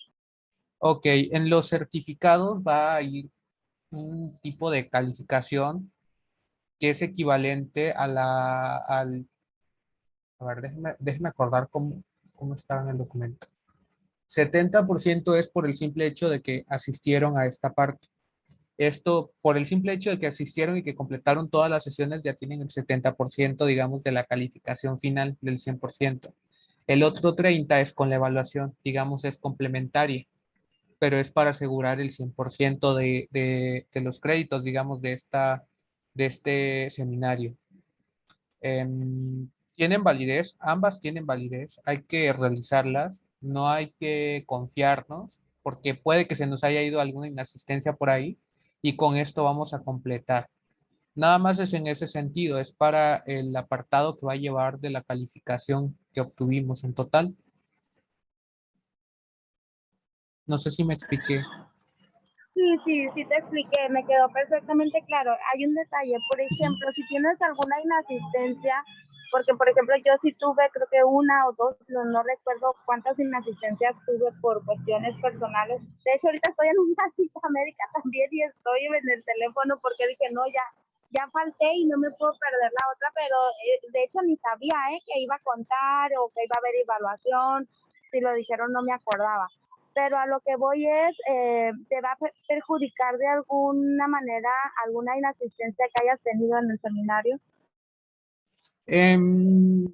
Si por alguna razón hay personas que se han contactado con nosotros y que nos mencionan esa situación de que tuvieron inasistencias, ya sea por la temporada, por ejemplo, de cuando estuvo el huracán, la temporada de lluvias, la temporada este, de diferentes cosas. Pasaron muchas cosas en esta temporada, hasta temas de COVID, tuvieron diferentes temas. Cualquier persona que haya tenido alguna situación así se puede comunicar con nosotros y no pasa nada. Es tan sencillo de solventar como les mandamos la grabación y con que nos demuestren sacando el 100% en la evaluación, ya con eso completamos. La idea de eso es la evaluación también, el verificar que sí estuvimos en las sesiones. Perfecto, muchísimas gracias. Y una disculpa por los ruidos, pero estoy en la calle. No, Saludos desde Sinaloa. al contrario, Teresita, Saludos muchas a gracias por todos. asistir. ¿Alguien más? Vi que tenía una duda. Sí, claro que sí, Gloria. Con gusto te contamos todo. De todos modos, se va a mandar todas estas indicaciones y lo que se tiene que hacer. Ahorita ya mandamos el enlace de Facebook. Nada más es para que nos regalen un like, no cuesta nada. Nada más es para que nos apoyen a que se sigan haciendo estas actividades y no no se vayan desanimando nuestros partners, nuestras organizaciones invitadas. ¿Alguna otra duda? que haya por ahí.